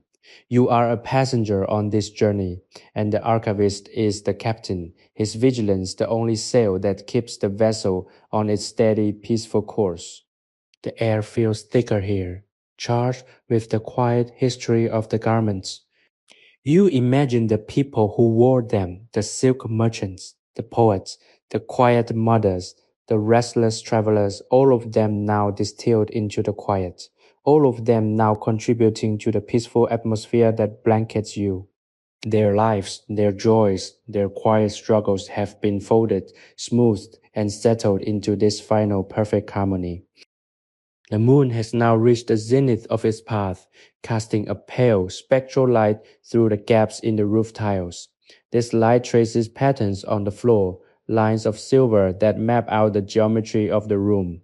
The archivist's hands, still resting on his knees, are illuminated by this lunar touch. They are beautiful hands, hands that have seen the decay of fabric and the restoration of order. Hands that have learned the language of silk and the philosophy of the fold. You find yourself focusing on these hands as the last point of anchor for your mind. They are the instruments of care. They are the tools of peace. You feel a wave of profound wordless appreciation for the simple fact of their existence, for the reality of the work they have performed, and for the sanctuary they have allowed you to inhabit. There is no longer a you to experience the room. There is only the room experiencing itself. The boundaries of your physical body are softening, dissolving into the cool, dark air. You feel as if you are expanding, feeling the corners of the storehouse, touching the cedar walls, drifting among the rafters, settling into the stack of folded silk. You are becoming the stillness. You are becoming the history. The archivist breathes, and you breathe with him. The moon shines, and you reflect that light. You are drifting into the deepest possible strata of sleep, a place where the ego ceases to be, and only the pure, resonant core of your existence remains. It is a place of profound safety, a place where you are entirely known and entirely accepted, a place where the work is finally, truly, and eternally finished. The night is a vast calm sea, and you are submerged, buoyant, and perfectly, completely at rest. The depth of the night has reached a point where time itself seems to have folded, much like the silks in the chest, creating a singular eternal moment of stillness. The archivist has not moved, his form a dark silhouette against the moonlit expanse of the cedar wall. You have moved beyond the need for thought, beyond the need for narrative, into a state of pure, unadulterated existence. The storehouse has become a microcosm of the universe, a self-contained sphere of peace, where the only law is the preservation of silence. In this, the deep heart of the night, The distinction between your own breath and the ambient rhythm of the room has vanished. You are the air moving through the cracks in the wood. You are the dust motes suspended in the pale moonlight. And you are the very memory of the fabric that rests in the stack. You feel a profound sense of lightness, as if the gravity of the outside world has been stripped away. In its place is a gentle guiding force, a steadying hand that keeps you afloat in this sea of quiet. The archivist's presence is no longer a separate entity. He is the anchor, the point of origin from which all this tranquility flows. You understand now that he does not view himself as separate from the garments he protects. He is a part of their history, just as they are a part of his. He is the bridge between the lived experience and the eternal rest. By participating in this evening, by following his movements and his discipline, you have stepped onto that bridge. You are no longer merely witnessing. You are integrated into the process of preservation. You are being kept safe alongside the silk in the warm, dark, and protective womb of the storehouse. Think of the patience required to reach this level of surrender. It is not a passive state, it is an active, ongoing commitment to letting go.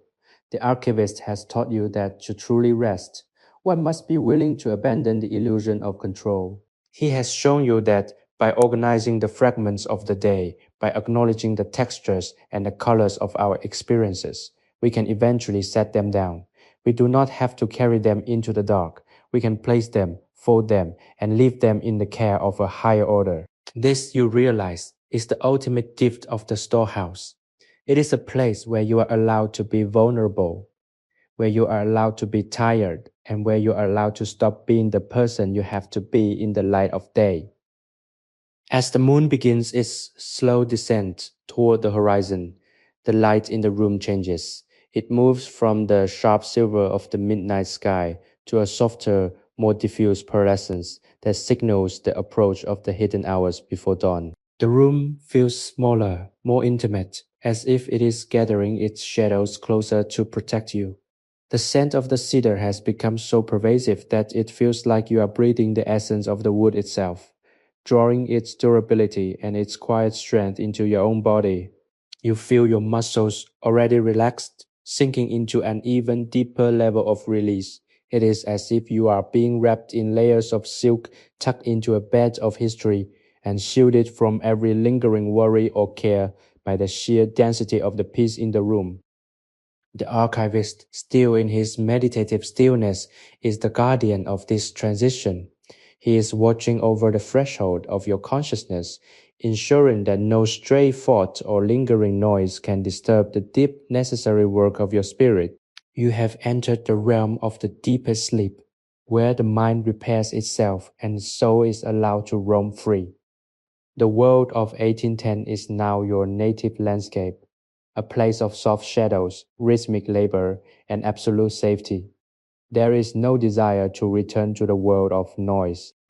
There is only the desire to stay here, in this, the most secure place you have ever known, resting on the foundation of the archivist's devotion, and drifting toward the silent infinite horizon of a dreamless perfect rest.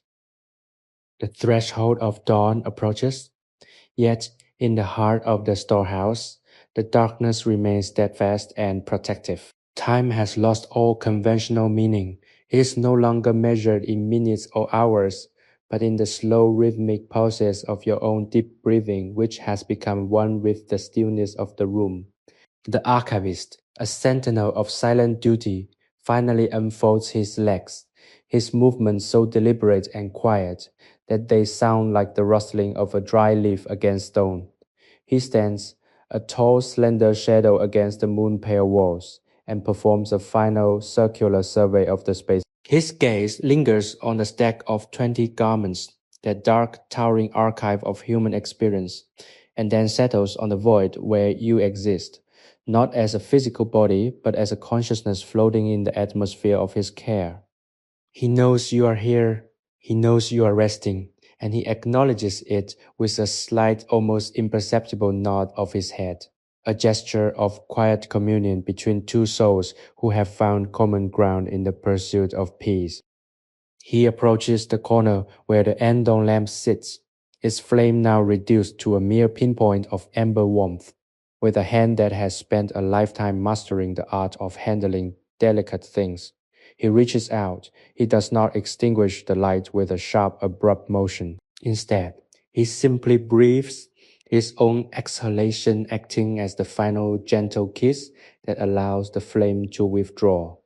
The room plunges into a deeper, more profound darkness, yet you are not afraid. The darkness here is not an emptiness, it is a weight, a soft velvet fabric that drapes over your senses, insulating you from every lingering worry, every phantom responsibility, and every echo of the daylight world. You are enveloped in the true, unadulterated stillness of the Edo night, and it is the most comfortable thing you have ever felt. The archivist moves toward the heavy wooden door of the storehouse, his footsteps silent on the tatami. He slides the bolt, the wood on wood sound muffled and heavy, and steps out into the cool pre-dawn air. You are left alone in the sanctuary, but you are not abandoned. He has left the space exactly as it should be, balanced, ordered, and ready for you to slip into the deepest, most restorative layer of slumber. You are cradled by the history that surrounds you, the scent of the cedar, the quiet testimony of the folded silk, and the lingering residue of the archivist's focused intent. You feel as though you are inside a great wooden heart, beating at a pace that is infinitely slower and more profound than your own. The walls hold the warmth of the day, the floor holds the coolness of the earth, and the roof holds the silence of the stars. Now, there is nothing left for you to do. The ritual of the evening is complete. You have witnessed the transformation of life into art, of chaos into order, and of restlessness into peace. The you that entered this space, the version of you that was burdened by the noise, the urgency, and the fatigue of your modern life, has been systematically unburdened layer by layer, fold by fold. You have been placed with great care into this final dark and silent state. Your thoughts are no longer coherent sentences. They are flashes of color, the texture of silk, the smell of cedar, and the feeling of falling, not a fearful fall, but a graceful slow motion descent into a bottomless, soft, and infinitely safe place. As the sun begins to stir far, far away in the world outside, you are already beyond its reach. You are in the sanctuary. You are in the archive. You are in the deepest possible cradle of the night. Every tension in your body has been released. Every nerve has been calmed, and your mind is completely, blissfully empty. There is only the feeling of being held, the sense of absolute safety, and the deep, resonant knowledge that you are allowed to sleep. The night has done its work. The archivist has done his duty. And you are finally allowed to let go of everything.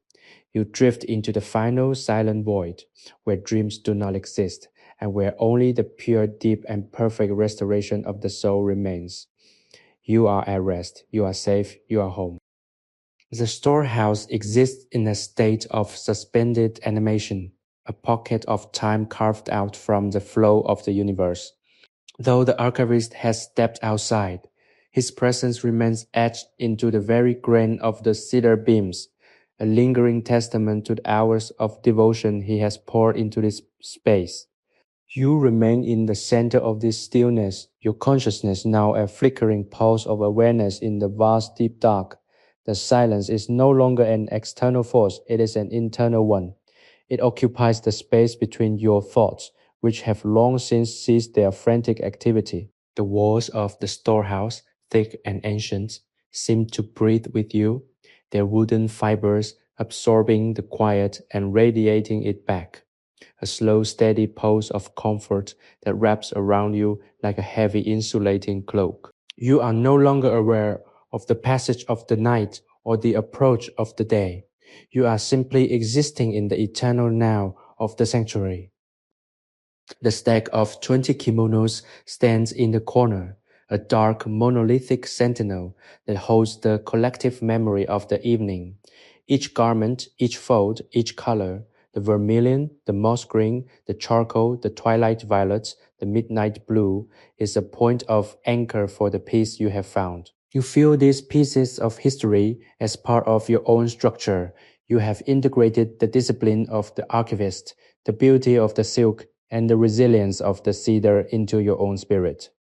The burdens that you carried when you first arrived, the anxieties of the modern world, the sharp edges of your daily responsibilities, the noise of your own expectations have been transformed.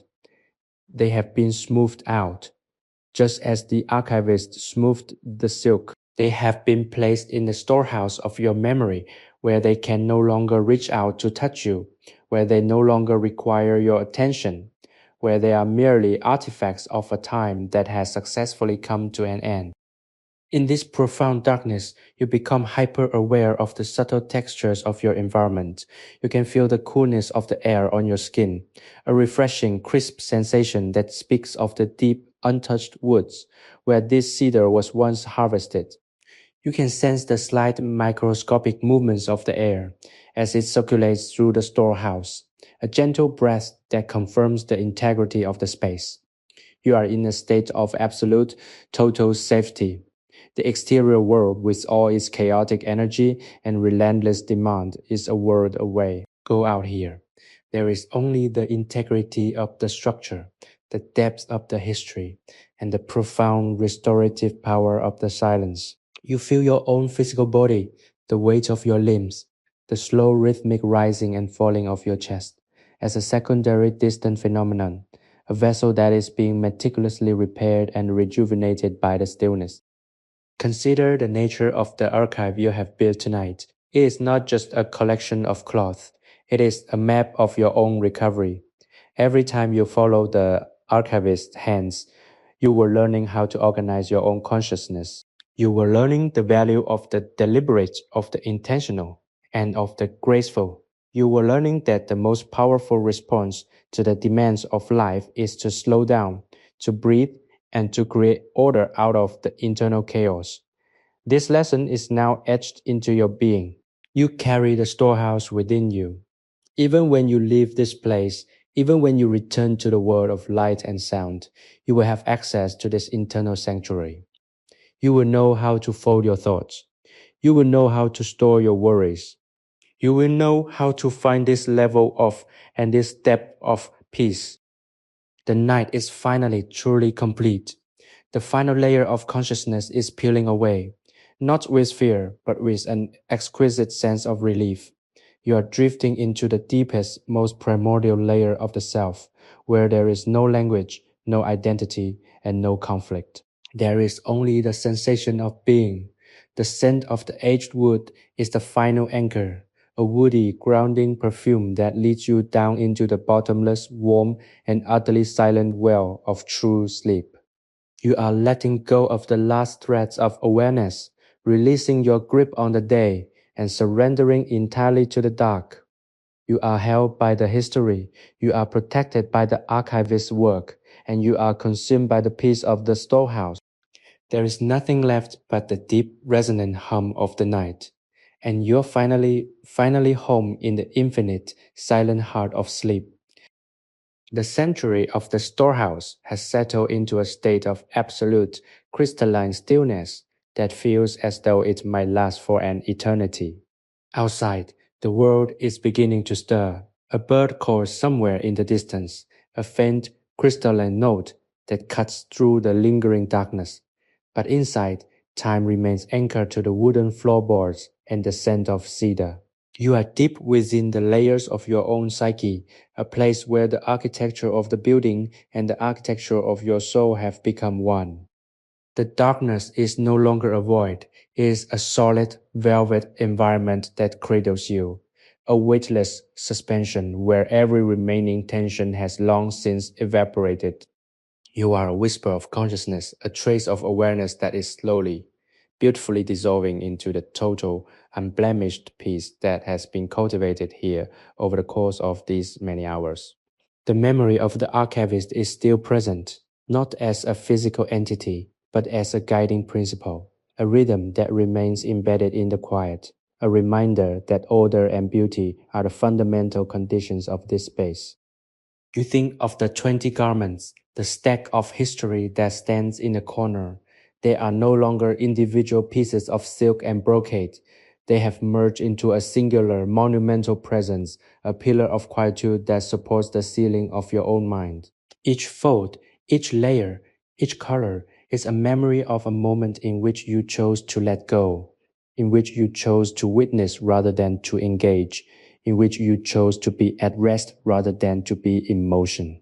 These are the stones upon which your deep sleep is built, a foundation so stable and so secure that it allows you to sink into the absolute bottom of yourself without fear.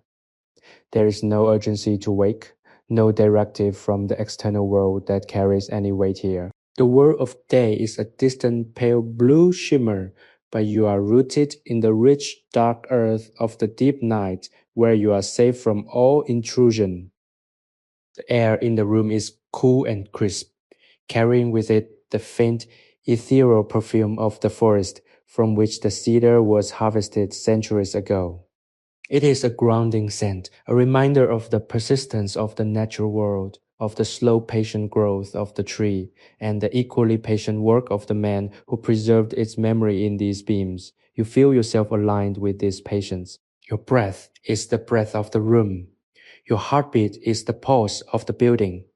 You are in a state of profound synchronicity with your surroundings, a harmony so complete that you cannot discern where you end and the storehouse begins. This is the ultimate gift of the ritual, the dissolution of the self into the larger, more enduring tapestry of peace that has been carefully, lovingly prepared for you. Consider the beauty of this total release. We spend our lives building walls, defining ourselves through our actions, our accomplishments, and our burdens. But in this moment, those walls have been dismantled. You are not your job. You are not your history. You are not your worries. You are simply a presence, a witness, a quiet heart beating in the center of a silent sanctuary. You are free from the weight of your own identity, allowed the rare and precious luxury of being entirely and utterly unencumbered. This is the space where the soul finds its true size, expansive and unhurried, reflecting the deep, dark, and endless quality of the night itself. The archivist knew this, he knew that. If he provided the framework, if he maintained the silence, you would eventually arrive at this place of total grace. As the pre-dawn light begins to press against the paper shoji screens, a soft milky luminosity, you find yourself turning away from it, drawn deeper into the comfort of the shadows. The light is for the world of waking, but you have found a more profound reality in the dark. You are letting go of the final threads of your observation, the stack of kimonos, the cedar beams, the flickering ghost of the lantern. All of these are becoming secondary, losing their sharpness as you descend into the final silent depths of your consciousness. You are no longer watching the story. You are the silence in which the story is held. You are the stillness that the archivist was trying to achieve. You are complete, you are whole, and you are finally, fully and deeply asleep. The dreamless, dark, and perfect void has opened to receive you, and you sink into it with the grace of a falling leaf, finding at last the absolute eternal rest you have been seeking. The stillness within the storehouse has achieved a state of absolute equilibrium, a point of total silence where the movement of time is indistinguishable from the stillness of the wood itself. You are resting in this profound interval, a pocket of existence, where nothing is required of you, where every duty has been fulfilled, and where every fragment of the past has been tucked neatly away. The air is heavy with the scent of aged cedar and the dry, lingering sweetness of forgotten perfumes, a bouquet that acts as a physical manifestation of peace. You feel your own spirit expanding to fill the room, your awareness no longer tethered to a physical form, but diffused into the dark, quiet corners of the structure. You are the shadow stretching across the floor. You are the cool breeze filtering through the gaps in the timber. and you are the patient, waiting silence that permeates every inch of the space. The stack of 20 garments in the corner has become a silent monument, a structure of history and discipline that serves as the anchor for your remaining traces of consciousness. Each fold is a lesson, each layer a boundary that protects you from the noise of the outside world. You look upon these items not with eyes, but with a deep internal recognition, understanding now that they are not just objects but vessels of time, kept in perfect order to preserve the memory of those who lived before. You are learning that to truly inhabit the present, one must occasionally step into the past and honor the work of those who came before. In this room, the past is not a haunting presence, but a steadying one. It provides the floor beneath your feet, the walls around your sanctuary, and the quiet rhythm that guides your heart. Your mind is a vast, open landscape of soft, nocturnal colors, deep indigo, velvety charcoal, muted violet, all reflecting the shades of the garments that have been laid to rest. There is no longer any desire to construct thoughts or to weave narratives. The story of the night has been told, the final fold has been made, and the lantern has been extinguished. You are left with the essence of the experience, a profound, resonant feeling of being known and being kept safe. The archivist's work is done, yet you can still feel his calm, steady presence in the air, a phantom touch of order that reinforces your own sense of safety. He has provided the container for your rest, and now you are being invited to fill that container with your own deepest and most untroubled sleep. Consider the grace of this transition. For so long you have been accustomed to the friction of life, the constant push and pull of responsibilities, the jagged edges of stress, and the relentless speed of the modern world. Here, all friction has been removed. You are sliding into the dark as easily as a needle slides through fine silk. There is no resistance, no hesitation, no struggle to maintain your position. You are simply letting go, falling backward into a soft waiting net of stillness that has been woven over the course of these hours. The world you left behind is a faint flickering echo, a dream of noise that you are now completely insulated from. You have crossed the bridge into the deep sanctuary, and the bridge has dissolved behind you, leaving you in the ultimate unassailable safety of the deep dark night. As the morning light begins to struggle against the heavy paper-covered windows, it fails to penetrate the deep interior of the storehouse. The room remains a fortress of shadow, a bastion of quiet that respects only the laws of its own interior peace. You are descending further into the bedrock of your own being, into the place where language does not reach and where conflict is unknown. Your awareness is a soft, pulsating glow in the dark, a gentle, rhythmic hum that is slowly fading into the absolute silence of true, dreamless sleep. You are released from the weight of your own identity, from the pressure of your own expectations, and from the duty of observation. You are finally, perfectly, and completely at rest. The night has finished its cycle. The archivist has completed his task, and you are entering the final, silent chamber of the soul, where the only thing that remains is the profound, beautiful, and eternal quiet. The storehouse remains as a silent sentinel of time, holding the stillness with a gravity that feels immovable and absolute. Within this sanctuary, the air has become a living substance, a cool cedar-scented velvet that presses gently against every contour of your being. You have reached the very center of the quiet, a place where the distinction between your consciousness and the surrounding architecture has evaporated entirely. You are no longer watching the shadows. You are the shadow. You are no longer feeling the floor. You are the wood itself, ancient and settled, resting deep in the earth. The silence here is not merely an absence of noise, but a positive, potent force, a thick, resonant atmosphere that sustains the soul and draws it deeper into the embrace of the night. The stack of garments in the corner exists as a testament to the endurance of form, a tower of silk that has been brought into perfect static alignment. You feel the presence of these layers as a source of immense stability, They are the physical anchors that keep your spirit from wandering, the pillars that support the roof of your inner world. With every passing moment, you are shedding the final lingering remnants of the day. The memories of tasks performed, the echoes of conversations, the flicker of fleeting anxieties, all of these are being drawn away from you, filtered through the cedar scented air, and deposited into the quiet earth beneath the building. You are being purged of the unnecessary hollow out and refilled with the profound restorative essence of this singular sacred stillness. The archivist, though his physical form is long gone from the interior, has left behind an imprint of his devotion. It is a presence that feels like a quiet, watchful benevolence, a guarantee that the order he established will be maintained while you rest. You find yourself leaning into this protection, letting go of the need to be your own guardian, letting go of the need to be aware. There is a deep primal wisdom in this surrender, a recognition that to be truly at peace, one must acknowledge the limits of the individual will. You are not meant to carry the weight of your own existence at all times. Here in the archive of the night, you are permitted to set your life aside, to place it in the care of the silence, and to inhabit a state of pure, unblemished potentiality. Consider the sensation of this release.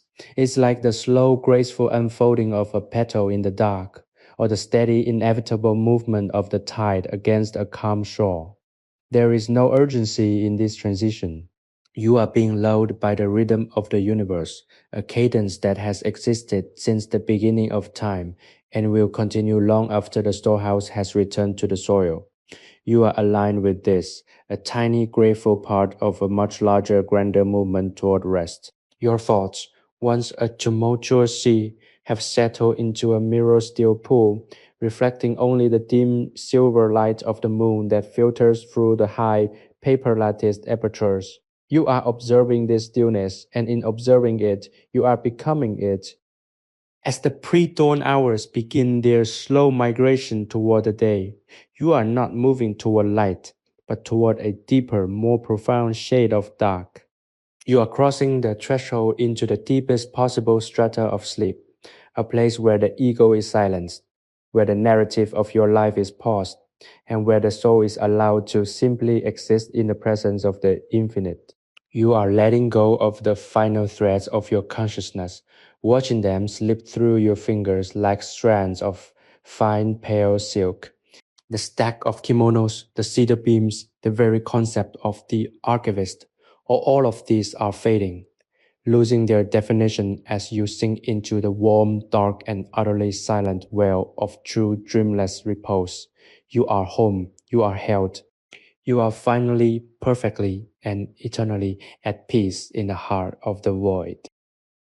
The sanctuary holds you with an intimacy that is both vast and immediate, a paradox of space where the walls feel infinitely distant, yet the safety is as close as your own heartbeat.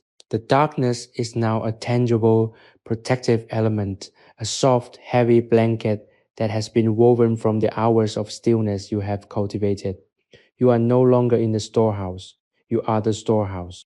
The cedar, the silk, the shadows, and the memory of the archivist are all components of your own internal landscape. You have successfully traversed the distance from the fragmented, hurried state of your daily existence to this point of profound structural integrity. Every breath you take is a deliberate, rhythmic affirmation of this peace, a slow, gentle pulse that ripples through the very foundations of your being.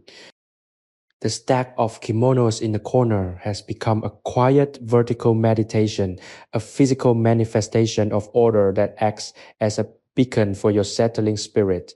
You see the colors, the deep indigos, the rich plums, the ethereal whites as layers of experience that have been perfectly reconciled. They are no longer separate, and you are no longer separate from them.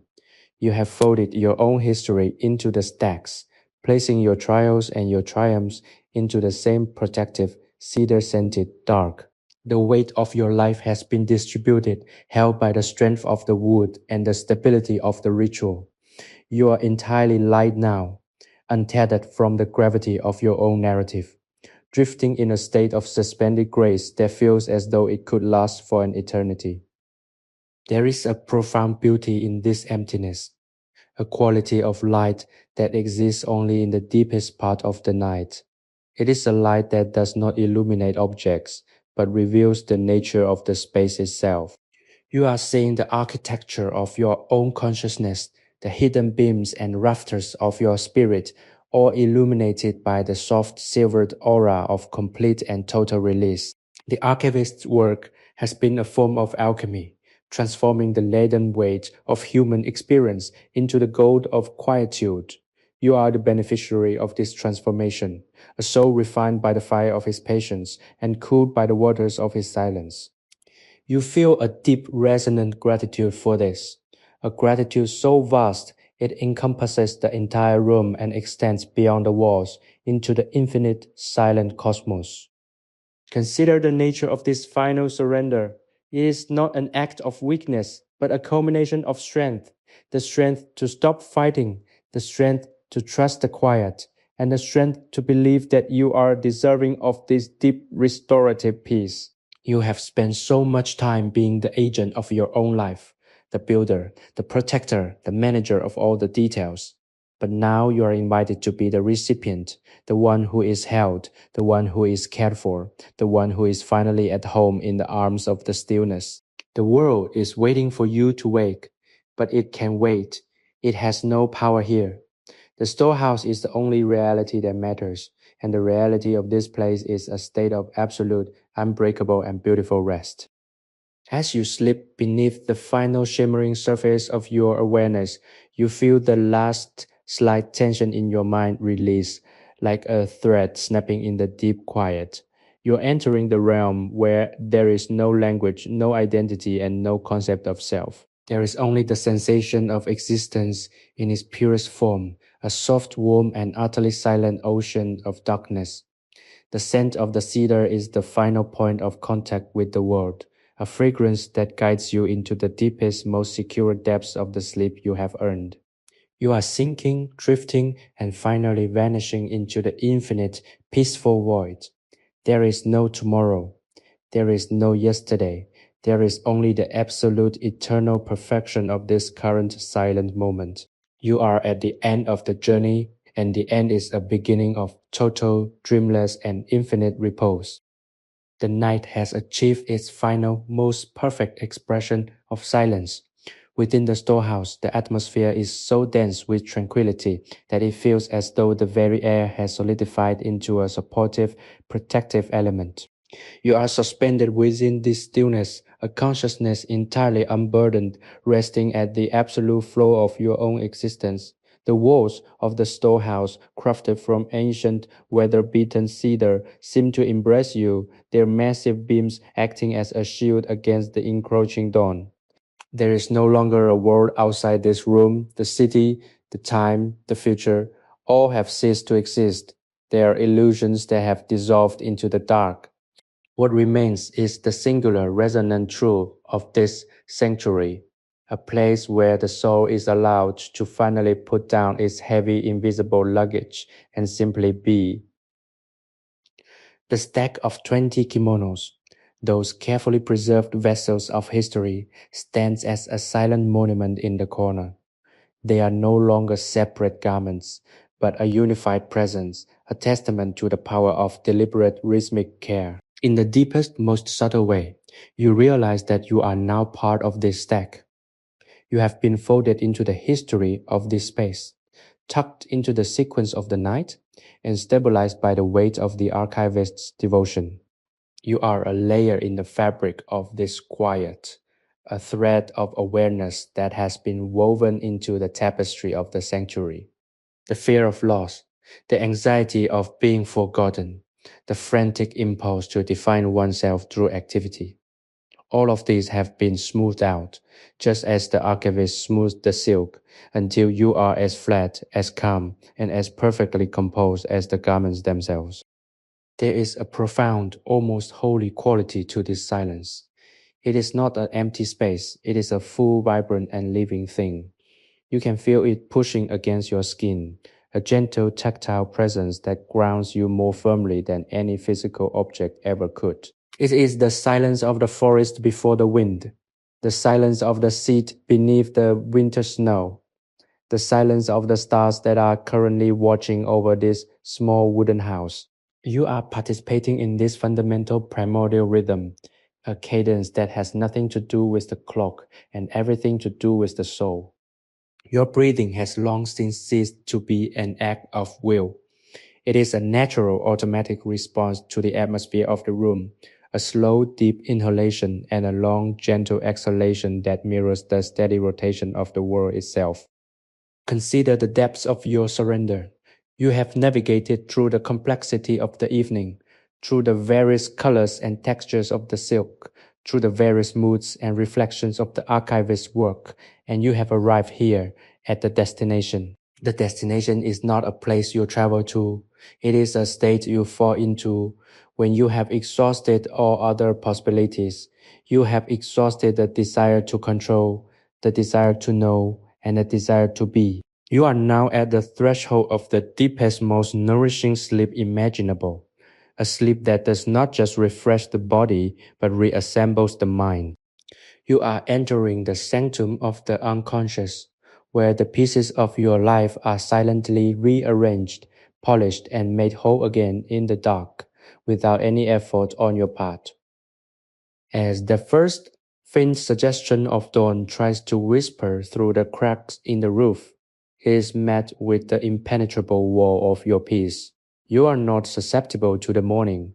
You are anchored in the deep blue-gray heart of the night, a place of infinite security and boundless rest. The archivist is gone, the lantern is extinguished, and the ritual is complete.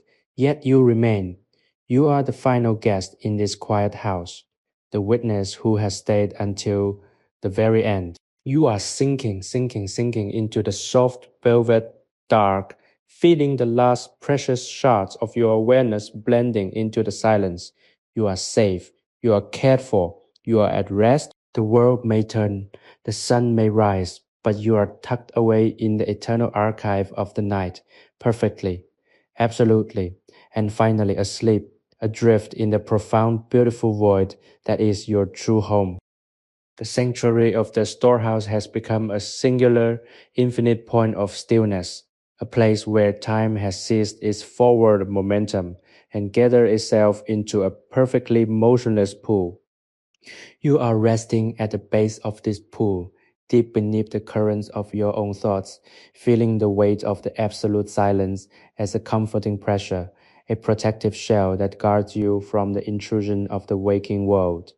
The cedar beams, ancient and imbued with the scent of 1,000 years, seem to pulse with a slow geological rhythm, echoing the heartbeat of the earth itself. You are no longer navigating the room.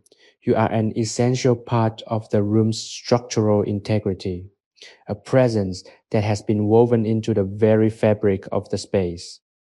The darkness is not a void, but a dense, warm medium that supports you, holding you in a state of suspension that feels both weightless and infinitely substantial.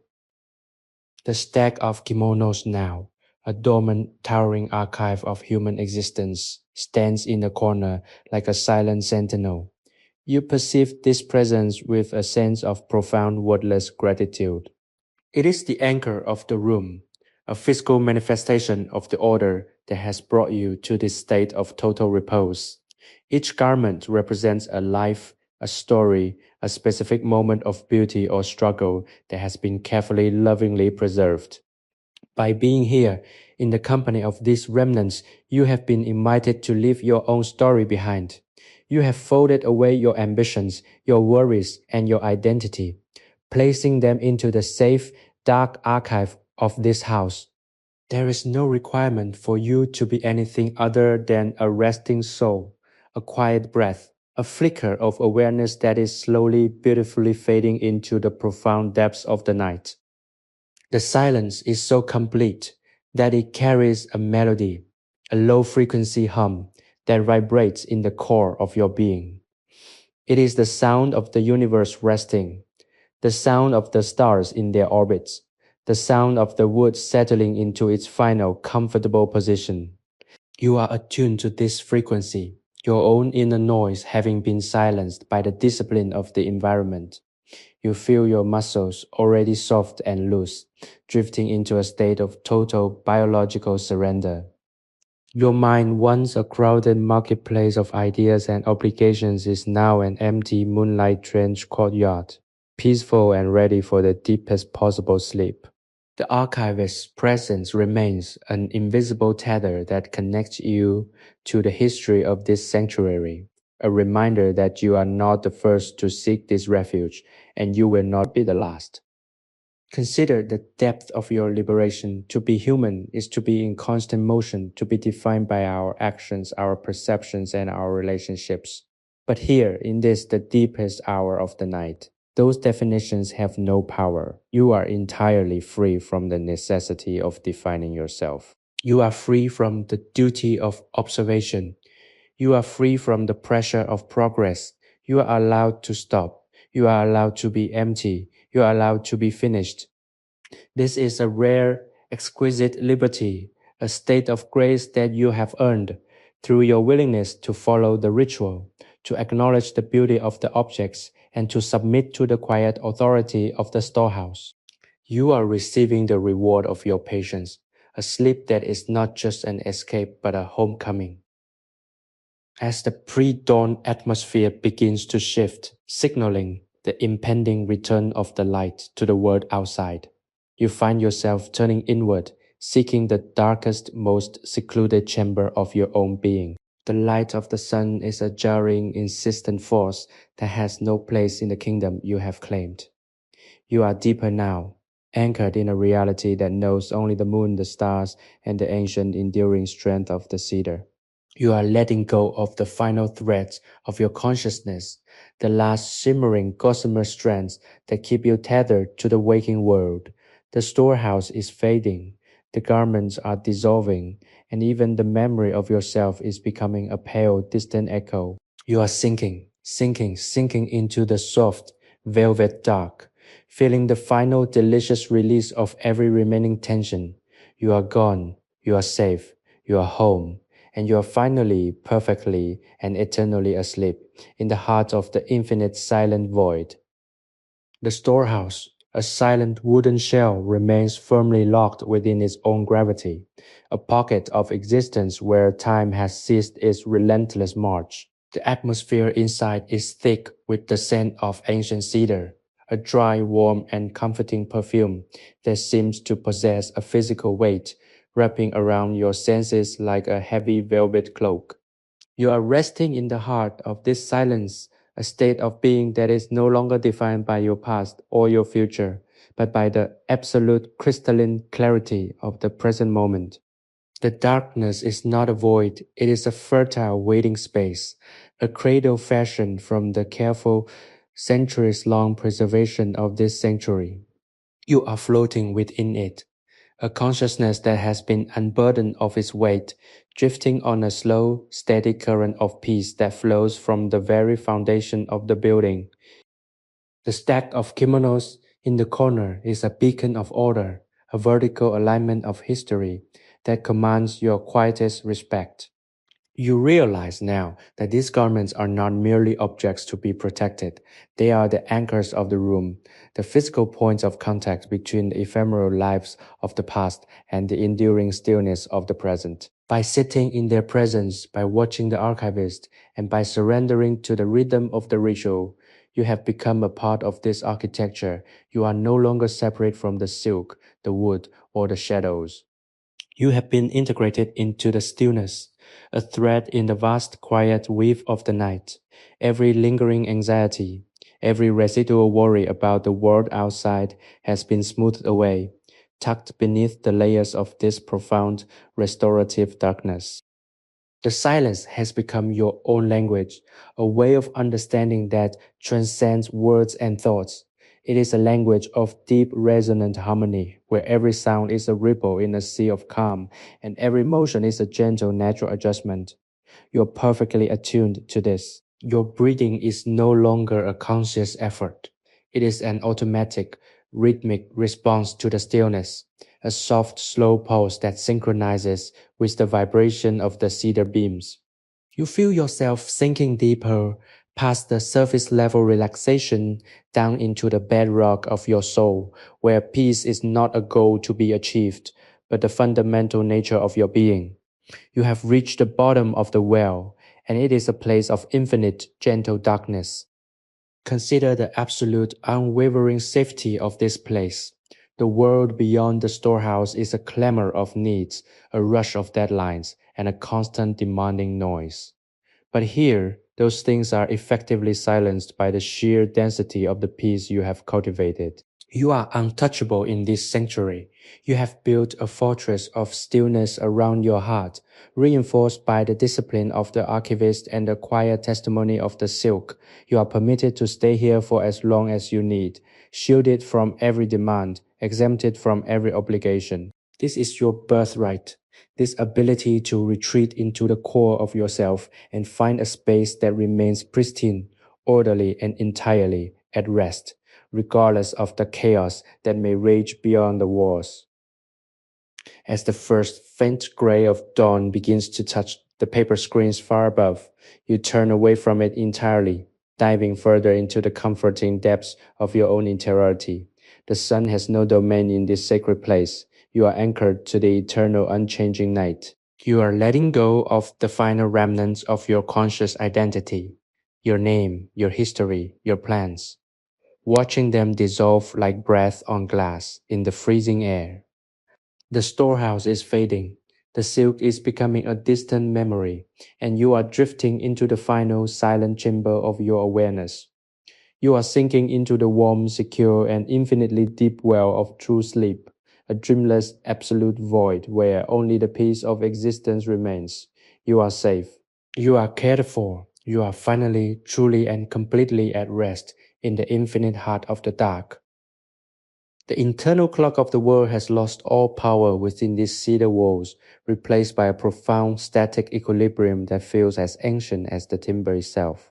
You are submerged in the deepest layers of a quiet so absolute that it creates a weightless, humming vibration in your mind. The storehouse acts as a cosmic anchor, grounding you to a point of origin, where the frantic, fragmented nature of your daily existence is rendered meaningless. Go out here in the heart of the night. There is only the texture of the air, the memory of the cedar, and the slow rhythmic pulsation of your own existence as it aligns with the heartbeat of the building. You have reached a state of total unadulterated stillness, a point where you are no longer a participant in time, but a silent witness to its suspension. The stack of kimonos, that monolithic pillar of silk and memory, serves as the anchor for this state of grace. It represents the successful containment of chaos, the transformation of lived experience into a state of permanent, orderly rest. You look upon these folded layers and see the trajectory of your own recovery. Each piece of cloth is a milestone in the process of letting go. You have unburdened yourself of every expectation, every shadow of regret, and every fragment of identity that once weighed upon your soul. The archivist's silent work has been the catalyst for your own transformation. And now that his task is finished and he has retreated into the shadows, you are left to dwell in the sanctuary he has created. You are not alone. You are accompanied by the essence of all that has been preserved, a silent, comforting weight of history that keeps you secure in your deep, dark repose. The silence has become your native environment, a vast, expansive landscape where every thought is a minor movement in a sea of absolute calm. You feel the architecture of the storehouse, the high rafters, the solid floorboards, the heavy sliding doors, not as physical barriers, but as the boundaries of your own expanded soul. You are a part of this space, a living reflection of the stillness that fills it. The air is cool and fragrant, a mixture of earth, wood, and the faint, sweet residue of centuries. A scent that acts as a tether to the physical reality of the moment, preventing you from drifting too far while allowing you to descend into the most profound depths of your own being. You are held by this place, embraced by its order, and comforted by its permanence. Consider the absolute crystalline perfection of this surrender. You have spent your entire life in motion, striving, seeking, and building. But you have found that the truest achievement is the ability to stop. To be here, in the middle of the night, in a room filled with the history of others, and to know that you are finally completely allowed to stop being. This is the pinnacle of the human experience. You are not striving for anything. You are not waiting for anything. You are in the state of finishedness, a rare and exquisite condition where the soul is fully expanded and entirely satisfied. The demands of the world outside are distant, irrelevant, and powerless. You have transcended the reach of time and space, settling into the bedrock of the universe where only existence remains. As the morning light begins to press, silent and insistent, against the paper screens, you retreat further into the core of your sanctuary. The dawn is a shallow, surface level phenomenon. You are anchored to the deep, eternal night. You are letting go of the final threads of your awareness, the last fragile gossamer strands that keep you anchored to the reality of the waking world. The storehouse, the silk, and the very concept of you are dissolving into the infinite peaceful void. You are sinking, drifting, and finally completely vanishing into the warm, dark, and utterly silent well of true, dreamless sleep. You are safe. You are cared for. You are home. You are finally, perfectly, and eternally at rest, held in the infinite, silent heart of the dark, where the only thing that remains is the profound, beautiful, and eternal quiet.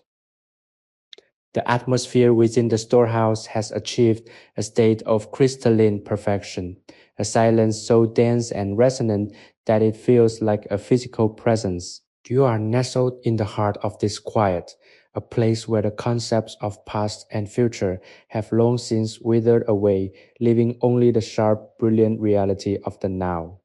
The darkness is not a void. It is a rich velvet medium that supports your spirit, insulating you from the jagged edges of the outside world. Every beam of cedar, every grain of wood in the floor, and every fiber of the air seems to vibrate with a slow, steady, and ancient rhythm. You have become one with this rhythm, your heartbeat fading into a gentle pulse that aligns perfectly with the stillness of the room, as if you are a clock that has finally been set to the time of the universe itself. The stack of 20 kimonos, those artifacts of human endeavor and memory, stands in the corner like a silent, towering lighthouse. They are no longer mere garments to you. They are the physical manifestations of the peace you have achieved. Each fold, each layer, and each carefully tucked corner is a testament to the power of deliberate, rhythmic, and intentional action. You gaze upon this monument and see the map of your own restoration, the weight of your daily life, the worries, the obligations, the frantic pursuit of meaning has been systematically dismantled and reconstructed into this monument of stillness. You are no longer the one who carries these things. They have been surrendered, placed into the care of the archive, and smoothed into the permanent record of the sanctuary. You are light, you are free, and you are entirely unencumbered. There is a profound, almost spiritual liberation in this emptiness. It's not a loss of self, but a vast, expansive opening of the soul, a space where the noise of the ego is replaced by the deep, resonant wisdom of the void. You are observing this process with a sense of wonder, witnessing your own consciousness as it settles into the dark, receptive cradle of the storehouse. The scent of the aged cedar, which has been your constant companion throughout this long nocturnal journey, is now your breath. It is a grounding, earthy, and reassuring perfume that anchors you to the physical reality of this room, ensuring that even as you drift into the furthest reaches of sleep, you remain safe, protected, and firmly situated in the sanctuary. Consider the nature of this absolute, unwavering rest. You have spent your entire life defined by your actions, your successes, and your failures. But here, those definitions are irrelevant. You are not your history. You are the silence in which your history is stored. You are not your future. You are the stillness in which your future is conceived. You are a presence, a witness, and a participant in the eternal quiet flow of the cosmos. This is the ultimate hidden potential of every human soul, to be able to retreat into the core of one's own being and find a sanctuary that is entirely untouchable, entirely secure, and entirely at peace. You have discovered this potential, and you are resting within it, feeling the protective, benevolent energy of the archivist's work surrounding you, holding you in the palm of the night.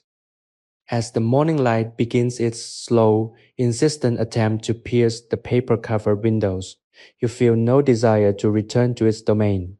The day is for those who must struggle, for those who must move, and for those who must become.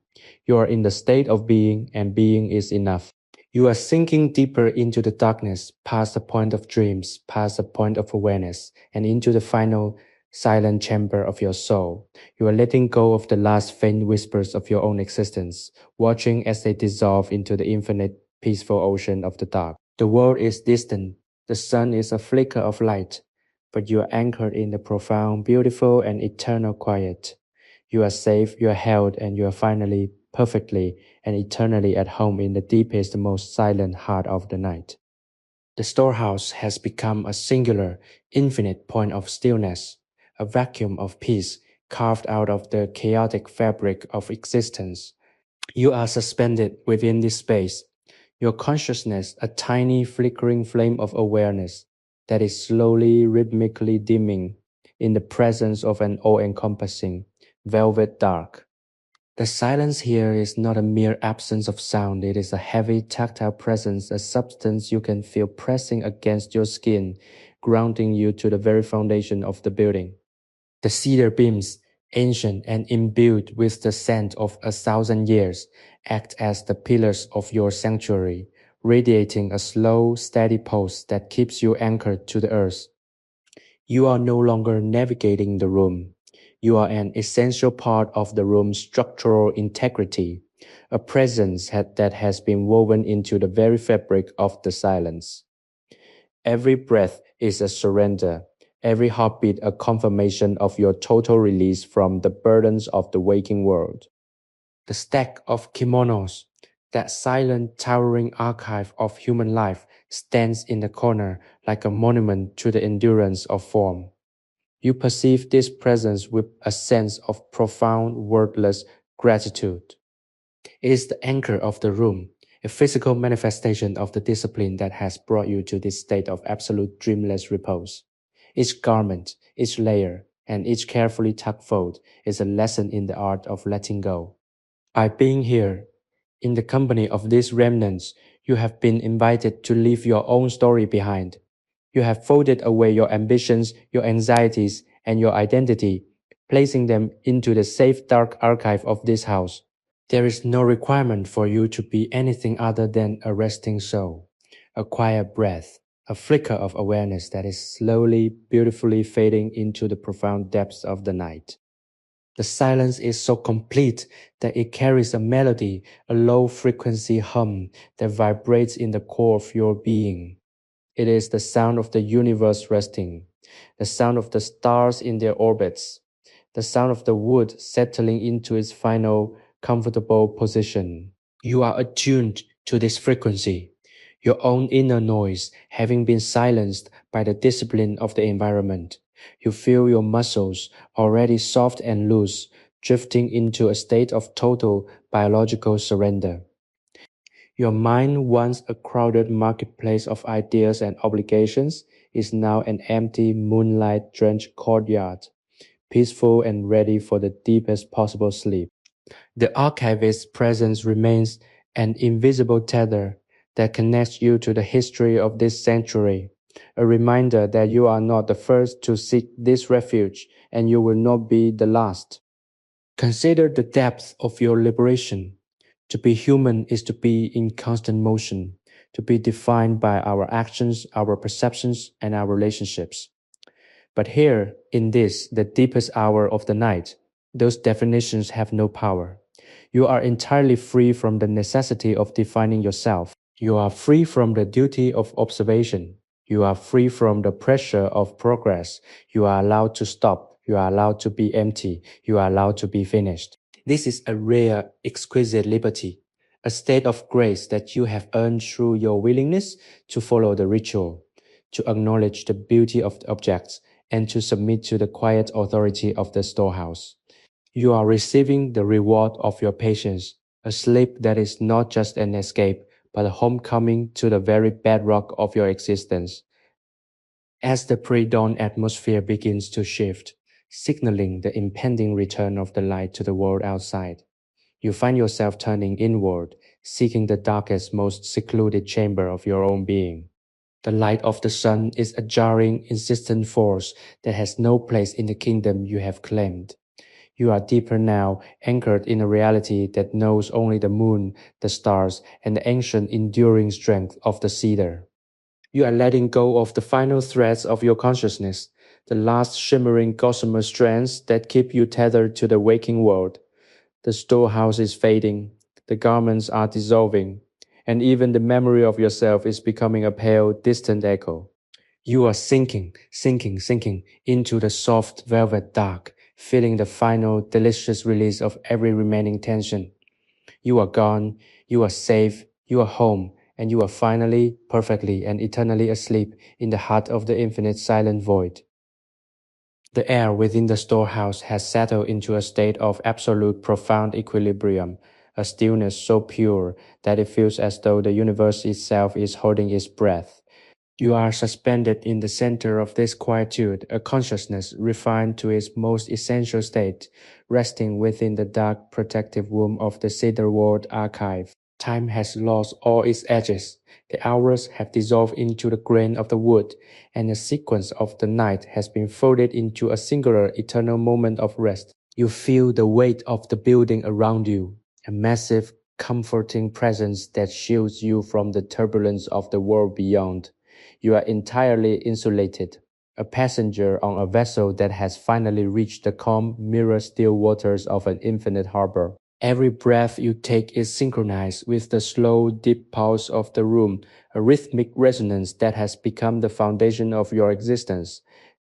The stack of kimonos in the corner, those repositories of human time, stands as a silent monument to the transition you have undergone. They are no longer individual objects, but a unified presence, a pillar of history that supports the weight of your surrender. You see them as the keepers of the stories you have discarded, the vessels that hold the echoes of the lives you no longer need to lead. By witnessing their order, by embracing the discipline of their preservation, you have managed to align your own spirit with their quietude. You have folded your worries like silk, smoothed your anxieties like heavy brocade, and placed them into the safe dark archive of the night. You are unburdened, a feather drifting in a draughtless room, held aloft by the very depth of the peace that surrounds you. There is a sense of completion here that transcends any ordinary feeling of relaxation. It is a fundamental structural repair of the self.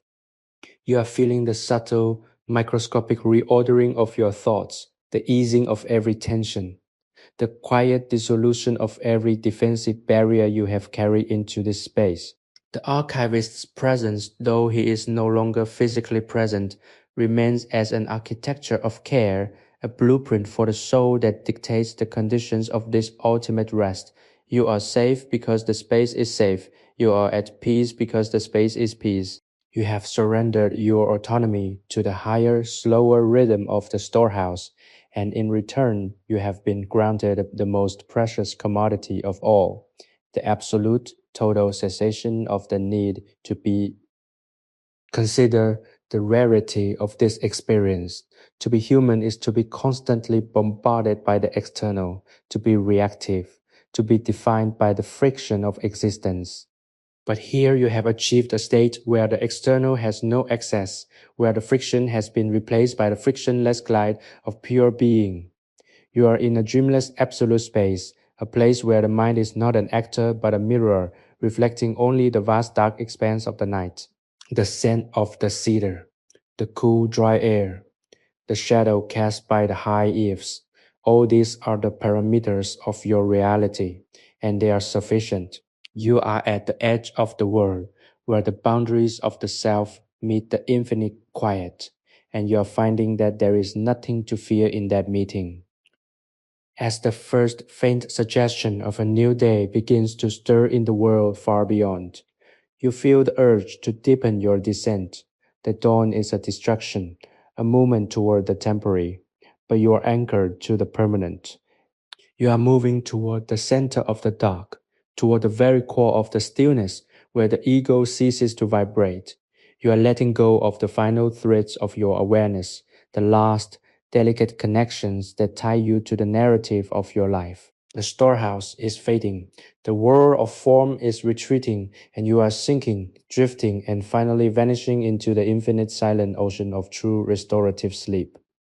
You are gone, you are safe, you are home. You are finally, perfectly and eternally at rest in the heart of the void, where the only thing that remains is the profound, beautiful, and endless quiet of the night. The final threshold has been crossed. The storehouse, with its ancient cedar walls and its history of folded silk, has ceased to be a room and has become the absolute architecture of your soul. There is no longer a here or a there, no distinction between the air you breathe and the silence that surrounds you. You have arrived at the deepest, most primordial layer of the night, a place where time does not flow but gathers in a pool of perfect, motionless obsidian. The archivist's work is complete. The preservation is total. Every memory of the day, every echo of the life you lived before entering this threshold has been meticulously folded, labeled, and placed upon the shelves of your subconscious, protected by the heavy, impenetrable darkness of the archive.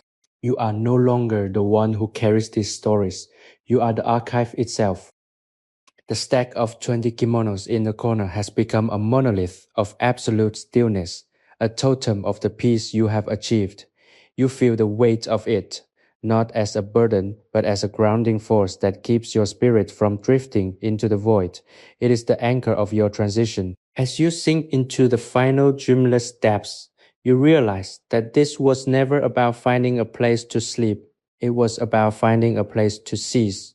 You have ceased your striving, you have ceased your defining, and you have ceased your being. In this cessation, you have found the only true, unalloyed form of freedom. You are a whisper in the heart of an ancient house, a heartbeat that has merged with the pulse of the earth, a light that has finally joyfully let itself be extinguished by the dark. There is a sense of cosmic homecoming as you touch the very bedrock of the universe. The scent of the cedar, that grounding, woody, persistent fragrance, is the final tether to the realm of form. And as it begins to dissolve, you feel a surge of pure, unadulterated relief. You are shedding the last, gossamer thin layers of your identity, your name, your history, your shape, your fears. They all slip away like shed silk, settling into the dust of the floorboards. You are becoming the silence. You are becoming the dark. You are becoming the very fabric of the night. The archivist's legacy is now your own. The mastery of the fold, the beauty of the order, and the profound transformative power of the end. Consider the beauty of this absolute conclusion. There is no light waiting to wake you, no dawn destined to disturb this sanctuary. You have reached the final silent chamber where the soul is allowed to rest for an eternity. The world outside is a phantom, a flickering, noisy dream that holds no reality for you. You have chosen the permanent over the temporary, the deep over the shallow, the silence over the sound. You are tucked away in the deepest, most secure corner of the archive, held by the strength of the wood and the weight of the night. You are perfectly, beautifully, and eternally finished. As the last flicker of your awareness prepares to surrender, you experience one final transcendent moment of clarity. You see the entire cycle of the night, the arrival, the observation, the folding, the stillness, and now the total integration. You see that this was the only way to be truly whole, to give everything back to the dark, to trust the silence, and to let yourself be folded into the archive of the infinite. The final thread snaps, not with a sound, but with a release so profound it echoes through the stars. You are no longer a guest in the storehouse.